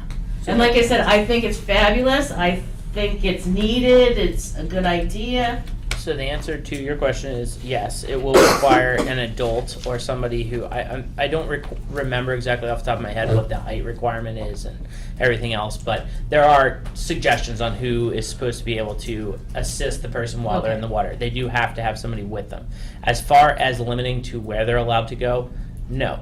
The whole point of making things ADA compliant is somebody who is disabled should have the same opportunities as somebody who is able-bodied. I guess I kind of brought that up because I know that there's a section where Camp Tehadawon is only allowed to go. Right. So I didn't know if maybe, there would be kind of a similar thing. And we do open that section up on days that we're busy, where we do open that up when camp's not there. So Okay. that's a great opportunity to, maybe encourage people to go over there. So we definitely will take that under consideration, but we can't tell them this is the only place. And we'll work with the families. If it's something like, let's say it's a child, if their child wants to interact with other kids, then we want them to have that experience. But if they are looking for that separate space, then we can figure out how to make that happen for them. Yep. Yeah, to your other point about the special events, I totally get it. We're not trying to do a bunch more things down there. We did the kick off the summer party, and that's, pretty much over by dusk, and then we added the movie, which was extremely popular, and it was one movie that we had down there. We'd love to do more movies down there just because it's a great space. Special event wise, with your parking concerns, we do put out on our special event postings that when we do larger events down there, we ask people to park at Shaker Lane and walk down. At which point that we do pay for a detail through the police department, and sometimes they actually donate a detail to us to make sure that the safety measures are in place to get those people to and from Shaker Lane as well. So we don't have the parking on the side streets. The only other event that we'd be looking to add this year was the Taste of Littleton. That was, like I said, something that it's this picturesque setting. It's a nice adult themed event that we could offer. It's something that we don't offer right now. Adult events and events for our later teenagers and especially our high school kids, and programming for them is something that we're looking to really close the gap on because there is a deficit in both of those things, and we have been asked about them. So to those points, we do try to park people at Shaker Lane. We do realize that, yes, you can hear the beach from quite a ways away, and we're not looking to, jam things down there. But the other piece to that is in the interest of, fairness, because obviously if we go to Fay Park and do a movie every week, or if we go to the very limited spaces that we have, everybody's going to say, well, why are you always doing it here? We have very limited resources for now, which we're trying to fix. And in that, we would like to be able to kind of spread that around, and in essence, it's kind of a 25 to 33% split. We have the back baseball field here at Town Hall. We have 300 King, which also has parking issues. We have Fay Park, and we have Town Beach. And I think we do a very good job spreading everything that we do around to each of those facilities, and it's almost a 33% split as far as where we're moving stuff right now. Thank you. Yes. So I want to applaud the handicap accessibility too. Having a neighbor where we've gone through and brought the wheelchair down, it's tough. It's tough. And I'm 6 foot tall and built like a linebacker, and it's tough for me to bring it in and out. Tough. it's good to see that. I applaud that. I had this in a big list of things I love to begin with, and we all got into the negative stuff, and I'm sorry about that. So, the fencing, I'm just gonna come back to it for a minute. I think one of the reasons, if we talk about language and the messaging to the public and how people may feel about it around the lake, is that, you know, one of the things you said to Mr. Glavy at the Board of Selectmen meeting was like, we want this there for the safety of the student, for the kids. I'm all about safety of the kids. I've been hit on Goldsmith myself. So I know how bad the cars are around there. I'd love to see speed bumps all along those roads because people go way too fast. And there are kids in and out of there, my own included. But you said, Mr. Glavy, that part of the reason you wanted it on Lakeshore Drive was when the beach got busy to check passes. And that just feels, again, to go back to the fencing, it feels exclusionary. Yep. It feels like a barrier. It ruins the natural aesthetic. And if it's the case, how come we don't have barriers at Castle and the trees along? So can I just answer your question? Can I finish? Yeah. How come there aren't barriers around Fay Park? Like, and if it's that important for kids' safety, they should be there now. My son was down at the lake for 2.5 hours today. I don't really feel like it's a safe, personally, and I brought up the data thing because when I asked the police about putting flashing signs on Goldsmith because cars blow through the buses, a guy passed me in a black Mercedes going 65 miles an hour. Another woman passed me I'm going 35 too. I'm not like going under the speed limit on Goldsmith. People pass you. I followed one guy to the bottom end of Goldsmith and took a picture of his license plate. I was shaking so mad because those are my kids. Those are my neighbors. And I know kids who've been killed on that road. I get the safety, but the town said they couldn't do anything. They couldn't take any safety measures without data. So I get government is telling you guys are stewards of our dollars. We're not supposed to be turning a profit. I get that we want to split things up around, we're supposed to be funding this. We're a non-profit organization. The town is a non-profit organization. We're not an amusement park. And it feels like if we're just, putting numbers, I guess, where I'm gonna go back to with the fence, I'm sorry, is that it feels like it's about just monitoring people and not letting people enjoy their neighborhood. So I was just gonna say, the point I was trying to make to Mr. Glavy was, on busy days, it does give us an extra opportunity to have a place to check people, so that we're not bothering them once they're all set up. Because it is much more invasive for us to have to go person to person, and if I'm checking and Mike's checking, which is very common on a busy day, you may get asked twice. But if we set people up on the perimeters, the opportunity and that was the point that I was trying to make. And Jan just brought it up. I know Holly's been raising her hand for a while back there, so. All right. So my name's Holly O'Donoghue and I live at 34 Beach Drive. And first of all, thank you for your efforts. It's appreciated, but I just want to be respectful of everybody's perspective because we all have different perspectives. I love Long Lake Beach, as Tim knows, and it's just a beautiful natural setting that you don't get anywhere. The closest that we have is Walden Pond. And I feel the more and more that we do, like put up fencing and additional pay structures, takes away from that beautiful natural setting.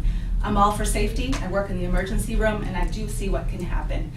I think there's other ways to prevent some things, such as the speed bumps that are seasonal that maybe can be removed, reduce the speed of the cars.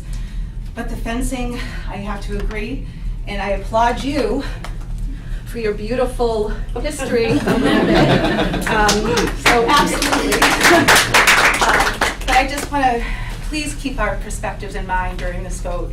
And again, I appreciate what your efforts are, but maybe work together on this so we don't have to put up more structure that's going to be more of a take away from the natural setting that it is right now. So. Thank you.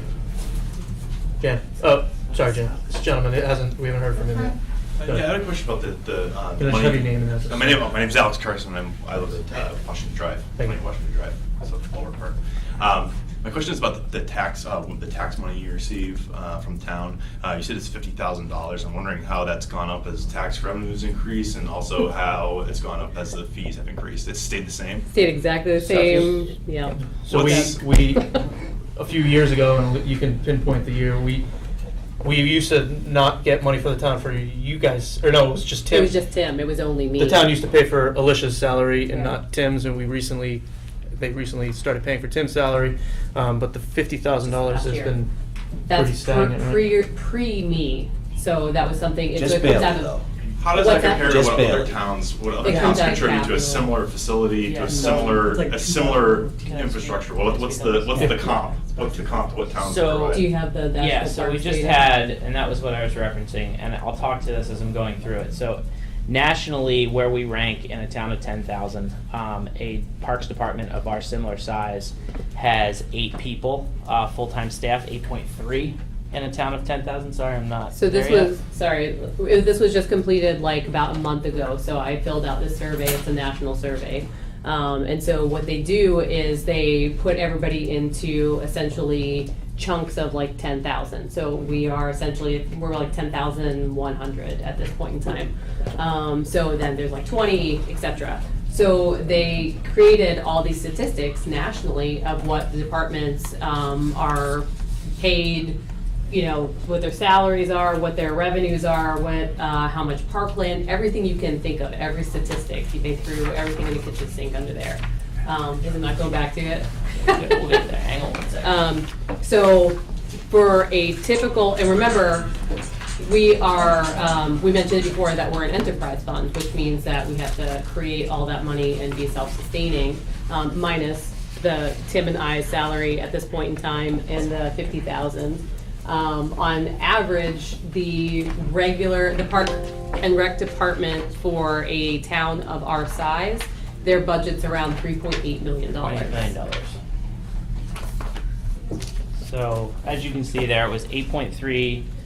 If you guys have these, it's on, So it's fair to say that people wouldn't be paying to walk to the beach if we were properly funded. so this is really interesting that you bring that up, and I'm glad you did. So one would hope not, but the reality is in some of these other places, and we've done some of the research in surrounding towns, they do receive a general fund and they also charge people to be there. Beyond Acton- parking? Yep, Acton is a good example of that. Air, what was the other one that we had? Air, Shirley, and Harvard do not charge. Yes, They yes, do. they do. Sure, they do. Does. Air Groton does. doesn't. So Air does- Groton doesn't so charge Air- out of town or Okay. in town. So, Air, Sandy Pond doesn't.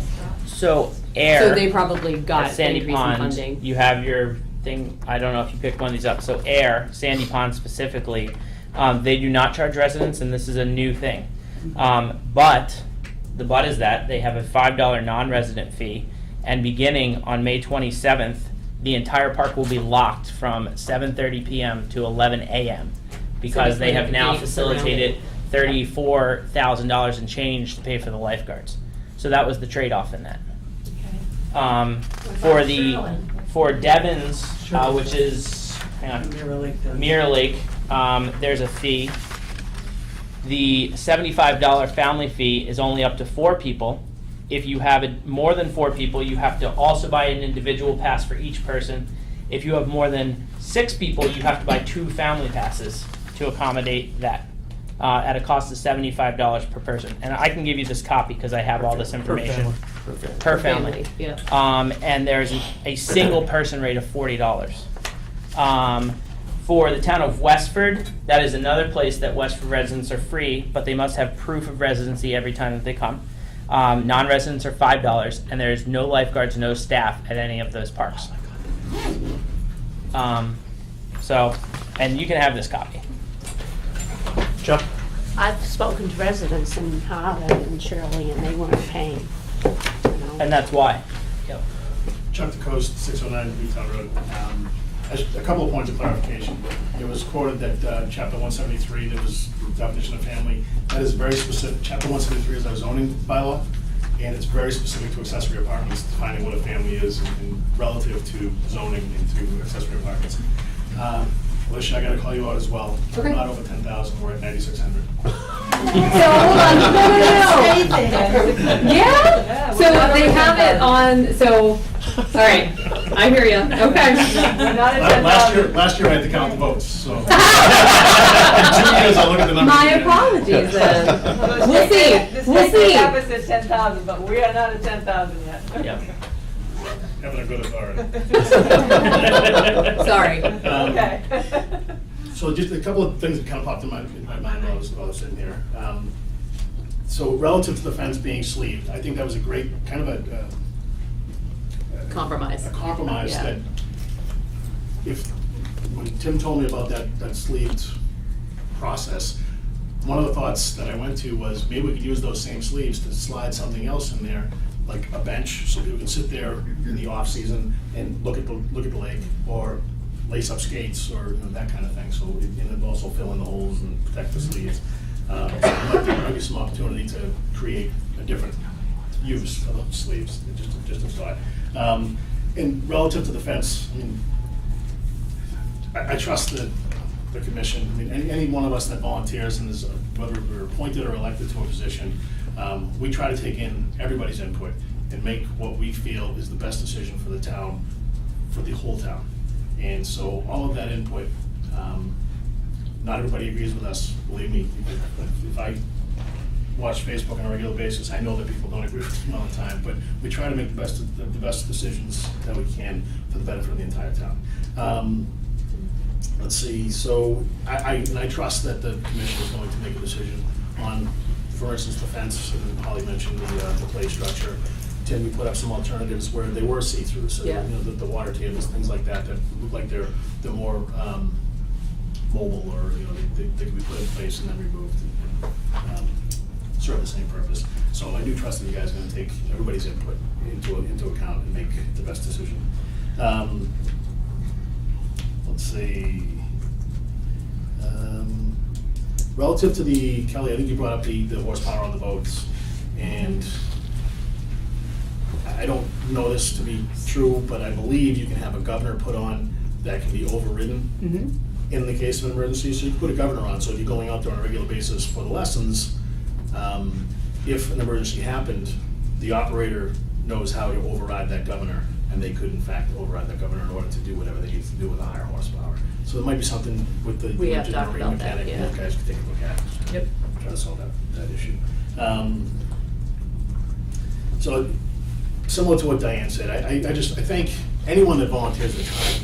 You guys have put a ton of time into this as well as staff, but as far as the commission, you guys are elected to usually it's not very difficult decisions, we hope, but these are some tough decisions. You got some people that are passionate about decisions that you're going to make, and they're here, and I applaud everybody that came out to be heard, and that's how the process works. But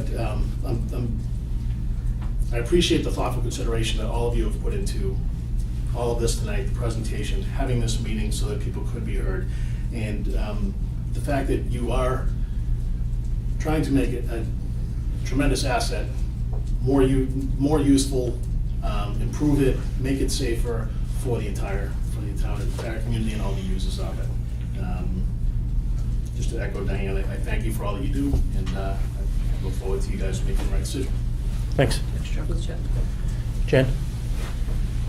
I agree with everything Chuck said, and thank Really? you. Yeah, no, well, for slides, right? This is being taped, right? And also, thank you for your good ideas about the horsepower and so forth. Just a question and a comment.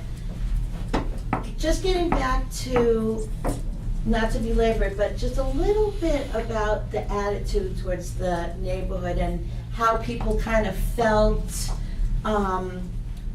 even though you did not intend to deliver a message that somehow we had an unfair advantage, or that we were, quote, doing something wrong or trying to cheat the system or whatever. I think that, I forget this lady's name on the end who had the history lesson, and what Eileen was saying, and what Kelly was saying about, we're hosting the beach. Our neighborhood hosts the beach. You know, we have the traffic, we have the noise. I personally kind of like the noise sometimes, hearing the kids laughing and all that, because I can also shut the window and run the air conditioner. But, you know, and we also have a long history with the lake as being kind of in our neighborhood, in our, not just our resource, the whole town's resource.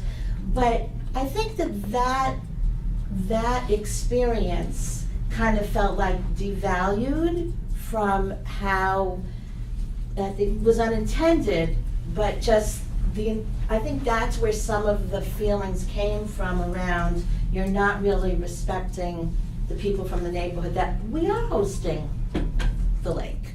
You know, it does impact us, and many of us have been there a long time. So I just wanted to give a little context to some of the feelings, and again, like with the 7 p.m. thing, you know, I guess I'm just trying to say that the neighborhood should be given a little bit more consideration than just anybody else living, you know, 10 miles away. So that's one thing. And I just have a question, and this is about the checking of the passes and the pins and all that. Is the incidence of trying to circumvent the system so egregious that this level of monitoring is really necessary? Or do you think that, is it possible that just by people buying the passes that, you know, most good citizens who want to support the town, want to support the lake, are going to spend the $50 or whatever it's going to be with the revised family structure? I'm an optimist. You don't think that would be enough to support it, that you really need to have these, you know, kids or whomever it is in this position of having to go around and check everybody and make sure they're legit? And it just feels like, we can't trust the citizens? So as the person who gets all of the calls, for the most part, on when somebody, you know, gives the kids a hard time at the beach, the snack shack attendants, we deal with this 1 to 5 times a day. Right, but that's my whole point. Why put them in that position? No, Are but people really trying to gonna- circumnavigate the system is what I'm saying. We deal with it on, yes. So are you saying And that's that? why it's an issue. Are you saying that citizens, like I have a. It's not just residents either. It's non-residents, because the fees at other places are so much higher that people come here, which also increases the userships at our facility. Because, I'm sorry? I said, you're saying that they're higher in other towns, but it's only $5 in Westford, and you have to pay $15 It's here. $75 if you're a non-resident. No, but He's saying that's the reason why we're getting people from other towns coming into Littleton, is because some towns are more expensive. The group pack is what you're saying, okay. 'cause I'm saying that I'm other hearing it residents- as like, if, for me, because I won't buy the pass, 'cause I'm not giving you my picture, I would go to Westford and pay $5 to use their lake. Yep. Because I'm not paying to park and all of that. And that's okay. And that's fine. But can right? you 'Cause clarify? that's your prerogative, and that's fine as Exactly. well, because I'm not gonna support a system that doesn't really support But the town. we but do let's have talk people about the cheap from. option. What's that? I think what you're getting at is that we're not the cheapest option. Right, so that's not a valid excuse. Why do you say that? As a non-resident, going to Westford, you should pay $75 and then $5 every day. No, I can go pay $5 a day, for You're the amount of supposed- times that I'm gonna Per go to the per lake. person. Yeah, well, I'm. As a According to their non-resident rules. in I'm only charged Westford, with 8 person, so. as a non-resident in Westford, you're supposed to pay $75 and then you're supposed to pay your $5 a day. Okay, so Tim. So, that's not what so their this is the website point that I'm says. trying to make. We have people from other towns who are doing here what is happening in Westford right now. You're not paying the $75. You're It says com- 75 for family of 5, and $5 per But it's person. still, right, but you I'm still not have to a pay family the of 5. 75, but you're a family, out-of-town, non-resident. It Can says you clarify something though? Maximum of 5 non-residents people. may purchase weed for, oh, okay, I see, I thought for family of 5. So what you're doing in Westford is the same thing that's happening here as well, because people are not paying the fees, Right. utilizing the resources, and that's where we run into this, well, we have all of these extra people, and that's what I'm saying. It does, it happens 1 to 5 times a day, But wait, are We're you probably not gonna be saying that harassed in somebody's Westford either. calling you to? because there's no staff. Are you rather saying that somebody's calling you to complain that there are people on the beach who don't have passes? That's my question. So Yes, twofold, our yes. staff is calling Tim to inform him that there are people on the beach that are circumventing our pass system, that are going to the beach without paying. I also get calls from residents who say, I'm tired of being down here at the beach. I have an email from it, you know, and I believe it was Yeah. referenced in one of this, that I go to the beach and people wait. I personally leave the beach with my aquatics director, and I watch people come down and wave at me because they're basically saying, I'm bucking the system. We know you're closed. Here I come. And that happens. What do you mean we know you're closed? People know that the lifeguards are going off duty, so Yeah. that's when they choose to come to the beach, because they know that there's not going to be anybody there to check, and they're not. What's wrong with that? That's people at work all day. So that's All right, hold on, let's rein it in. Jan, you have the floor. I'm Go ahead. gonna wrap up my thing that I'm trying to say. And I'm gonna pay for a pass like I always have for the past 30 years, Thank you, okay? Jan. Thank you. But that's one of the points that I think some of us are trying to make. That if people wanna come use the beach after the lifeguards are gone, it's quieter, they don't have to pay whatever, fine, we don't care. We think that's fine. It's not, we don't see it as trying to circumvent the system. What I'm asking about is the kids who have to go around checking. Is it really necessary, Yes. or can we There's trust people- that most, I'm not saying there aren't gonna be people who are gonna try to circumvent. At the beginning of Tim's presentation, he put up the numbers of year by year by year, and you saw the numbers when we started enforcing our pass system. You saw the numbers come. We were no longer $40,000 in a deficit for running the beach. Once we started enforcing that, we started seeing our numbers come back up to where we could have a self-sustainable beach. That's what we're trying to do. If we don't enforce it, we're going to see our numbers go back down. Okay, I believe you. You're getting calls, complaints, whatever, and you have concerns about that. I believe you.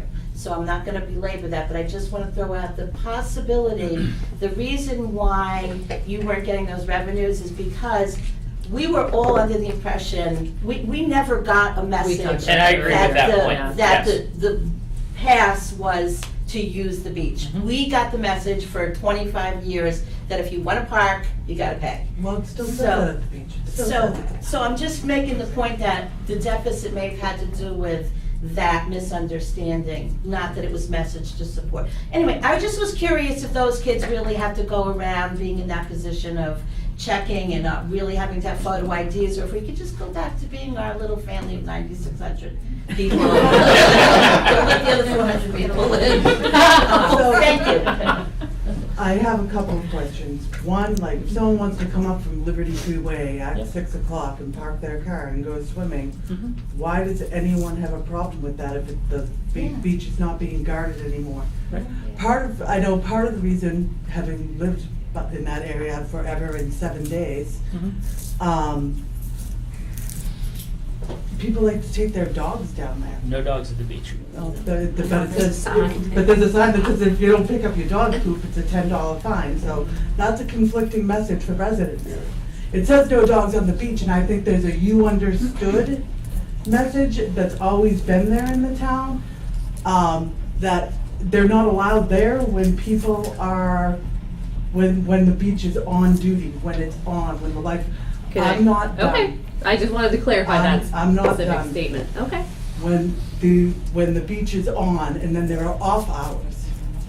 Off hours were often from 6 to 9, and after 9 o'clock, if you were out there swimming, the cops would come and kick you out.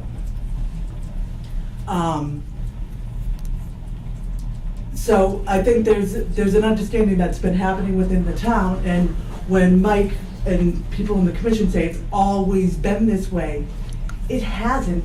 I've been here long enough to know that. And to pretend otherwise, to pretend that that isn't the experience that people have had that live in the town and have been here for a long time,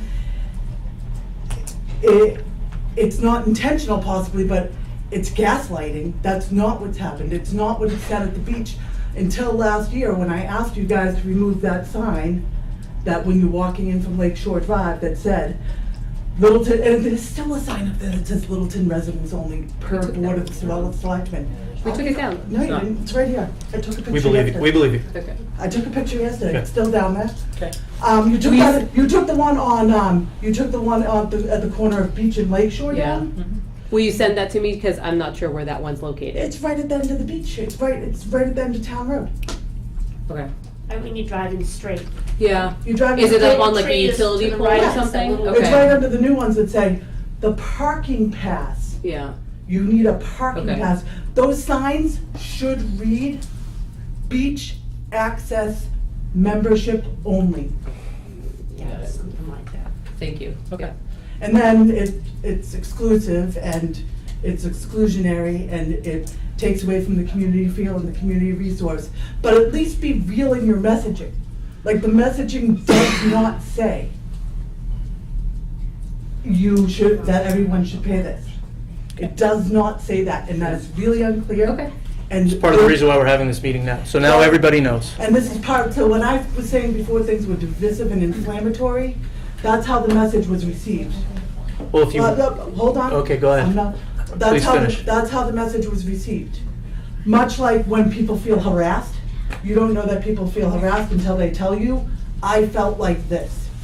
I'm telling you, I felt like that. I expect the language on the PRCE site to change and be more sensitive to the people that live around the area. I'll show you after. Yeah. Okay. All right. Can I just wanted to Yeah, talk go about ahead. the dog thing really quickly. Sure. So one of the big pieces with dogs, so we're kind of lenient on it on off seasons. The reason that we really enforce it in the summertime is because we do the water quality testing, right? So you might not think it, but your furry friend, and I've got a big furry friend that I would love to take him into the water too, but I won't. But it's one of the things that can throw off the water quality testing. And we've actually had it happen. So last year we did phenomenal. We had a spectacular summer with water quality. It's been like this huge, like, I'm so stoked about it. But a couple years ago, there was one date where we had to close down the beach, and it ended up that the test was thrown off, and it like went from a normal like 20 parts per million all the way up to like 436 in one day, and so you have to close down the beach at that point. And that was a messed up test that had to be done. So then everyone goes into panic because we closed down the beach because the numbers are high, because that's the right thing that we're supposed to do. But it ended up just being a faulty testing. So those are the type of things, like keeping dogs out of the water. So one, you're keeping the fecal matter, the urine out of the water, as well as other bacteria that might be on them as well. So that's kind of one of the main purposes that, like I said, we're a little, technically, according to the bylaw, they're not supposed to be on the beach ever. But And there's a leash law. there is a leash law, and we have been, like I said, flexible about that on the There's a off leash time. I live here. So I wanted to get some clarification on dog stuff. Okay, So- I'm gonna, do you have something you want to add No, to that? that's- You're in control, Ann, Mike. I think. So just to clarify about the phone calls, and then I actually Ann Goldsmith. To clarify just about the phone calls that you've been receiving, again, having firsthand experience, and I've only been here for 2 years, but to have the negative with your staff multiple times on the playground area, because we haven't used the actual beach. Mhm. However, I've bought a beach pass both years. I don't know if your staff understands it, so they could be doing a lot of false phone calls, because if I'm allowed to use the playground, right, not use the beach, I'm using the playground. I'm literally not even in beach clothes at all. So the Do you general know, I spirit just- of it is the park is the whole. There's not really nothing that differentiates the beach and the park, to Something my that knowledge. was read early on said that. So now I feel like. So I'm not, yeah, No, that was- I'm confused Correct. where That was from. that was a resident's But I thought comment, that I was believe it confirmed, was. so that's false. That Well, is did false. you know, you guys said that to us last year. I just want to clarify I that. think it's my it's- side. let's- And then I have just my one thing, but I just need clarification. Yes, we'll on come right back to you. We'll discuss that at our next meeting. We'll get clarity on that, on the playground. that. Okay. Just next steps, right? Because we can go around and around and around. I'm sorry, I have a kid, I work, I need to go home. Yes, So we all do. what do those next steps look like? Like, is it all of you are making a decision in the next week, in the next, right? So we The have- season's right around the corner. Right, so we have town meeting on Monday. We're hoping to get approval on our funds that we're asking for. Yep. And from that point, we will go to our next meeting, which is, is it it's the 7th? Tuesday after. So it'll be 2 weeks from yesterday. Okay. So we'll discuss this stuff at that meeting. You're all welcome to come. It's an open meeting. If you could shoot us an email, though, if you're coming on in bunches, we'll move our meeting out of the conference room. But so yep, and I understand. And we'll discuss these points, and we'll come to a consensus as a commission, and we'll let you guys know. We'll publicize it on our website, the final decisions that we've made as far as the improvements we want to make to the park. Thank you. Yeah, thank you for coming. Linda Lord, Lake Shore. So if I want an ice cream after dinner, and I walk down to the beach for an ice cream at the Shack, am I gonna have to pay? We will give you an ice cream gladly. Is that me or my Anyone who comes down and wants to grab an ice cream and, Okay, eat it walking back home, no problem. Okay, because I know for a fact there was a couple of young teeny bopper girls were harassed last year by the So- staff saying it gave them a ration. One of the biggest takeaways that I'm getting from this meeting is that we need to train our staffs on proper enforcement of this of our rules. They're just kids, but they have jobs. They're working. We hire them for a reason. We interview them. They're capable. They're capable, and they're well trained.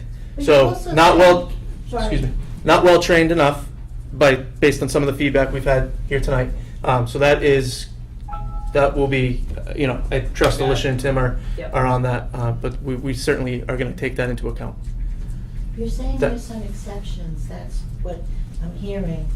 Because like with the ice cream. I mean, thing, yeah, it should- if you want to come get an ice cream, come get an ice cream. Right, I'm just saying. Our kids are going to now know you can That's- get an ice cream and leave. That's what I'm just Yes. saying, that the kids need to know what those exceptions are, that's all. Get ice cream all day. Diane. So just a quick reminder that if you folks are thinking about voting things down on Monday, know that the ADA compliant part is in that CPC funding. So please remember that.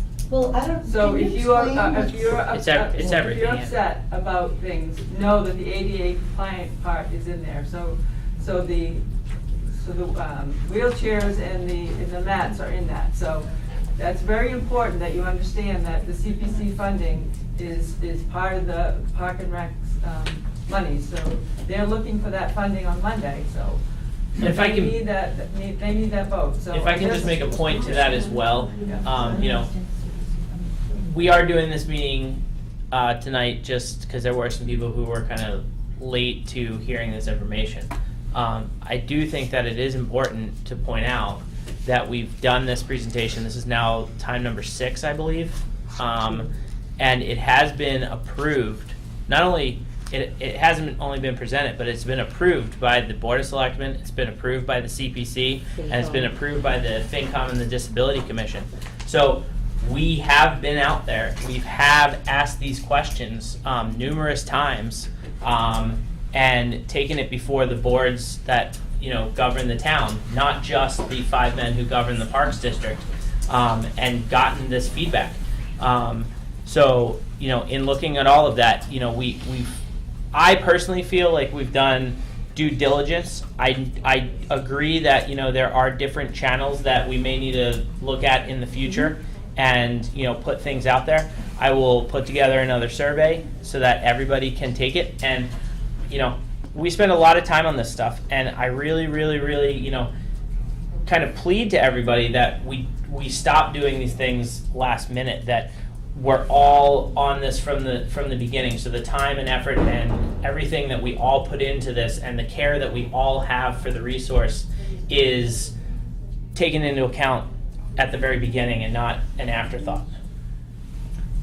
One of the questions I have is, does Parks and Rec have a communications plan for large changes such as this to let residents know? I mean, our communication plan is to have open meetings, to present to the Long Lake Neighborhood Association. I know not everyone's in that association, but it's a great way to start getting our message out. That's what we did. We started that in February. That's like 10 households. Hold on.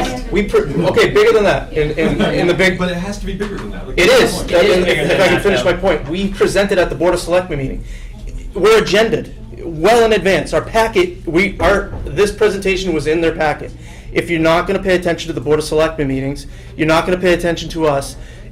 like, we can't force feed information to people. I think And it happens, and it's not just this, it's other issues as well. You know, the recreational marijuana shops in town, people are up in arms about that now.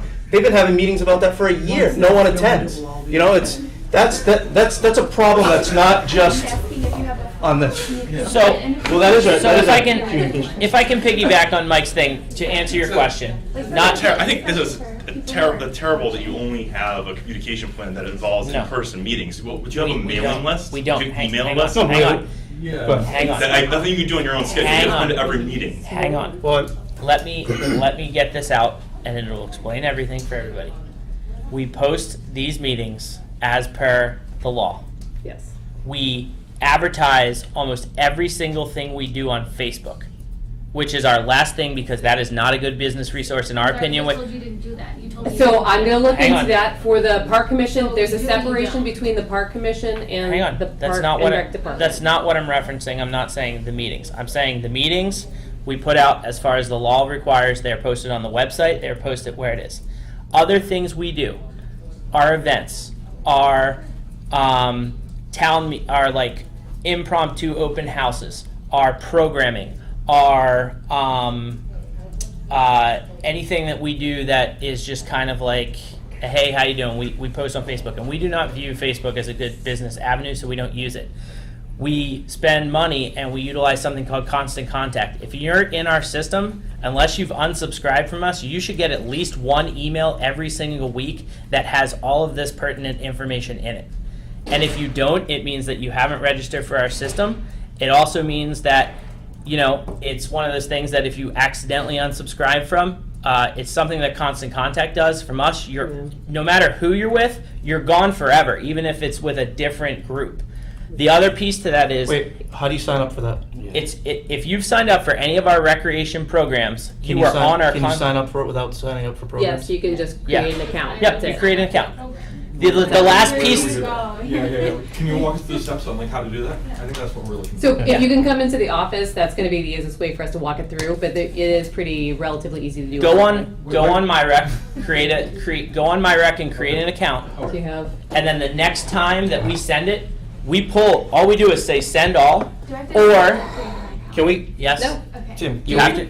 Okay. can we put something on our website tomorrow in the next few days There is. that walks them through how to sign up for this email list? Without having to pay, because you have to. You You don't have to pay. You haven't had to I think pay. he was answering You a have to different get a question. photo I know, ID. this is my point that I brought up when I came in. I was saying that, you know, the Facebook said, you know, there are all these meetings that nobody's shown up to, and I said to you, Yep. I have it on my I list. knew about this one, and I couldn't find it very easily. So that's a problem, that you're putting it out there. It's too complicated to And- find the meetings and to get the information. Because you're saying, you know, There's you a- need to put something out there to make it easy to walk us through the steps so that we can sign up to get information. Like, you see what I'm saying? Like, if you listen to it, it's too complicated. You have all these things, but people just don't know about them. Like, if Yeah. you had like a piece of paper you gave them when they voted or something, like people just don't, they Yeah. don't come Well, across it. all these things cost money that, you know, we have to then sort of incur if we're doing mailings. If you really want more of us Can I finish? involved. No, we do. Well, if you want to be Very involved, important. you choose to be involved, and you choose to say, "Hey, I know there are meetings." So I understand what you're saying, that you know we have to do a better job of communicating and getting a message out. But the other part is if there is an item on that agenda, or if there's an item you're passionate about, you have to make the choice to then say, "I'm going to come to the meeting. I'm going to stop by the office and talk to the director." Absolutely. Every time I would be the first one to admit that. Every time I've been in exactly this- right. I am exactly late to the game. I'm that guy, and I met almost all of you. Everyone in here can raise your hand. We're all the same. Okay, hold on, That's where we are. one at a time. Are you done? You can keep going, or if. No, I'm just saying. I'm Yeah, just no, saying. I'm just saying. We're all late I to the game, understand, but so- we don't want to be. That's what we want to say. Right. That's what Right. we're saying. If we had a choice, if we saw it, we would be on But this that came in the list. mail, this goes to everybody. I know the town hall meeting is Monday. Okay. The Yeah. only reason I knew about this meeting is because my friend said, oh, hey, this is what's going on. I said, I'll be there at that meeting. And then in that Facebook post, it was, you know, there was this meeting in December, February, April, and nobody was there. Well, December's a horrible time, first of all, because people are moving kids home. It's Christmas, it's Hanukkah, everybody's busy. It's a horrible time to do it. Do it in November, do it in October, do it in January when people have time. And then you can't be upset, you know, and hide the schedule and, Okay, and make wait. it complicated. Just make it somewhere easy. Don't say you have to click this icon and click this So- icon, and then get here. Have it agenda, click it, and then everything that's on Go the to our agenda is page. there. If you're interested in anything related to the town, Yeah. the town website is a great resource. We won awards for our town website. Yep. There is a calendar on the front page that lists meetings by day. Yeah, and I I'm did telling today, everyone and right we're now, we working on meet it every this second Tuesday of the month. The selectmen meet, their schedules are up. All the schedules are up. So, like, if you want It's to there. be It's more there. involved in the town and what the town is doing, you have to do some of the work. And I think, and I say that as- I say that respectfully. I'm not- I knew about this meeting tonight. I knew it was tonight. I understand When that. I went to this webpage, there is a highlighted May 1st. You click on it, there is nothing. That's because this was So- an impromptu last-minute meeting. Special meeting. No, it's been on there since Monday. Yeah, we put So- the, Just But it's, why? no, it's on, it's, when you click the second Hang on. one, it'll show up. So This just calendar is because I not think there. that we forget that there's viewers at home as well, and I think this is a good opportunity, and it will be very quickly to answer your teach, question. Okay, our website won first place. We have a wonderful town website that a lot of our people spent some time revamping. Okay, Even just being able when you come to the town of Littleton, there are 2 boxes here. Okay, you come to departments, you can come to boards, or you can look at the calendar. Public meetings, community events. You can hover over it and a box will pop up. As you can see, since Monday, since we took Diane the thing at a little after 12 o'clock, the Park Commission meeting room 307 and everybody else who's looked there. If you wanted to go tomorrow, you can see there's the planning board and the cultural council. If you want to see special events, you also go to that. It tells you what the special event is. We happen to have programming in the multi-purpose room tomorrow, so you can see that we have total body and core training tomorrow. So that's just your resource for any of the things that are going on in town. If you happen to be on our department specifically and you come in that way through Parks and Recreation, there's a gavel at the top of the page that says Park Commission. If you click on that Park Commission link, all of our agendas are straight down the side. Your current acting chairmen are all listed here, along with when their terms expire. All of the agendas are here, which rooms that they're located in, anything, and then you can see our minutes that are located right below from any meetings, and if you miss them, you can give us a call. One final point before I kick this back is if you happen to be on our homepage, right here, this giant logo that says myrec.com, click here to register. If you do not already have a household account, which if you've registered for anything, including a beach pass last year, you do, you get on here. If you don't, register, and you will be part of our mailing list. And then you can unsubscribe. What I'm telling you is if you unsubscribe, you've unsubscribed forever. If you've ever unsubscribed from Constant Contact, and this is a fault in their system, not ours, you have to go in and kind of fix that. And we can fix that on our end, but it's just something that you have to be mindful of if you don't get it. Because we don't just blast emails out to all 5,000 people on our database.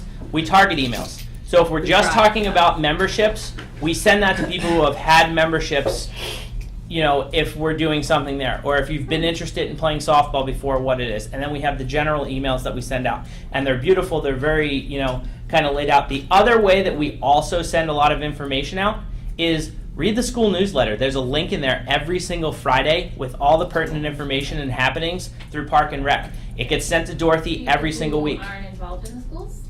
I'm just saying, there's I'm telling you all of the avenues that we try to get out there. And we really, the other things we do for people who don't have Facebook, we do try to put all of our messaging out there on Twitter as well. And when it really comes down to it, we try to post flyers if we're really kind of late to the game on something. The one thing we have not done to date is put anything into the water bills, which we do know is an option that's available to us. And that's what I have for you. Okay, all right. Thank you. It's getting late. I'd like to wrap it up soon. I saw your hand up. Would you like to add anything? You go on about websites and all that, and that's wonderful. But there's a piece of the population that may not have access to that. I understand, and for those people, they're always in. I have they're a posted on the. suggestion, free. It won't cost you anything. talk to your churches in town. That's another avenue, but, you know, not everyone goes to church, you know, so. No, it's But I think it's a great suggestion. You have your senior center, you have your senior center, you have, the churches in town. Don't forget. Yeah, no, it's a great suggestion. Don't forget that population. And those are your people that have been around for years. We would love to be able to reach every single citizen, but to, you know, to Kevin's point, it's that type of stuff is not free. But And it's not, you know, we are a small department. We only have so many staff members. And I understand that, but what I'm saying is that everything is, electronic. I understand. No, Yeah. and there are ways that it We're not won't allowed to use cost that. you anything. Thank you. All right, can we just need wrap it up? I need your name, sorry, Oh, for I'm the. sorry. Marion Meeks. Thank you. Thank you, Mary. Real quick. Kelly. I know Chuck didn't expressly say this, but a line of benches instead of a fence would be fabulous. Especially actually on the Snack Shack side. So then you might not have as much trash being dragged down to the beach because your ice cream starts melting. The kids will sit on the bench and then throw it out right there. And two, if we want to pay less for the beach, because I think on the Facebook page it was discussed that the beach is the only public resource that we have to pay for. Which board, which committee, who do we go to get you guys more funding? The Board of Selectmen and the Finance Committee. Okay. And if the energy in this room tonight wants to do that, I will Please be. and thank you. I will be happy huge. to help you. Okay. I have at least one more year on the board. If people want to email me, you can get, you know, my address it's out there, but you can get in touch through Tim and Alicia. The budget process starts in September. We can start lobbying them then. Then they meet again in like November. And then we have the budget summit in January. Yeah. And then from that point, it really starts, they start pulling stuff out and trying to figure out how to make ends meet. I'm happy to shepherd that with citizen help. I'm not going to do it on my own. If you guys in this room want to try to get the town to pay for the beach, I'm happy to help you do that. Supplement. But you just gotta It's- remember it's that, gonna be a t- it's it's gonna a be a pool tough of money, fight. that money's gonna come from somebody else, whether it be the schools or the fire department or You the know, police department. they had to figure out how to make a $400,000 gap Right. meet this year. Yeah. You know, there were a lot of things, you know, we didn't get barely anything. You know, we asked for a lot of things, didn't get, I think we got one thing. So, here, keep that in mind, but I'm happy to fight with you guys for that. I'm just not gonna do it on my own. Thank you. I had one last question that wasn't answered on my list that didn't Yes. get to. How much were the boats that you purchased, and from where did we purchase them? $9,500, and we bought them from a marina up in Maine. For both. Is that per? For both. Okay. Package. Are we gonna take Right, the it was a maybe good deal. Second Amendment off the boat? You stole. They're especially for so the motors I'm bartering It's probably a too. good suggestion. Somebody is doing the work for free because we're trading. I would- There you go. The boats, that particular boat is getting completely rewrapped to Yes. be themed as to what we're doing. But yes, that was That's a why good point. that was why we got the motors that we did, because it was such a great deal. The Mercury that's on there, I traded for a brand new 4-stroke 20 horsepower motor. So it was a great deal, it was a great opportunity, and that's why we acted on it the way we did. All right, you get the last one for the Really night. quick question. Yes. What happens when it closes? Like, Yep. do the gates get locked? Like, what happens? There's no no gates. gates. There's Or gates put just, gates on the fences. that's all. Yeah, But I mean, you could easily They're like- walk you over. can walk right, yeah. Open and close but them. they're never There going to won't be locks locked. on them. It's just going to have a magnetic latch if it ends up coming to fruition that you're going to have to open to acknowledge the fact you're walking out in the parking lot. And that was the only thing was, And how you know, high are they? they're 4 foot high. Okay. Well, they're They're- even shorter than me. Yeah. They're for little people. They're literally for little people to Yes. make them think I'm about to run out into a parking lot. Stop. That's it. Yeah. That's it. Because I don't think anybody in this room wants to wait until something happens because the potential's there. So the Depends on next the day question with was the snack kids. shack, is moved Um, from the parking lot to keep people out of the parking lot, but the actual window is in the parking lot. No, that was part of the presentation. I The thought snack you said shack's that getting the window was actually facing. Facing, but it's not in it. It's Right, so you're facing, so people will be in the parking No. No. They're It'll be here. in front of the building. I'll pull There's it like up a for you. grassy area. There's a There's knoll. a big enough space. Yeah. It's all the way over here, just to reference it. And you know where Camp Tehadawon, the kids sit? There's a giant pine tree right here. Yeah. Snack Shack's going all the way over here. Oh, okay. That's what I was saying. We can stack the boats right on the back of it now. I thought the larger was the Yep. snack shack. So that's No. like that because part of what we requested was funds because For the roof. since we're not getting the septic and we can't do new construction, all of this is because we can't build a new bathhouse because we can't build new construction on a tight tank. And we look really far out from fixing the septic issue and having sewer down there. So the yellow part is if we're going to keep that bathhouse for any amount of time, whether it's 2, 5, whatever years, we're going to look at having possibly the tech or a contractor put a new roof on it because right now we just spent $1,600 in the past 4 weeks to pump the tight tank because it filled with rainwater. Because it's going right through the roof, down through the drains. So that's what that big yellow thing Now, is. the That's town- our when roof they do the repairs. town sewer, it won't come up to the lake. doesn't No. it? We're like 20 years off from that. Phase 7 of Don't this say that. I know. All right. It's gonna be dead. With that, thank you all for coming. Thank you for your interest. Thank you. Stay interested. Thank you, guys. Yeah, thank you very much.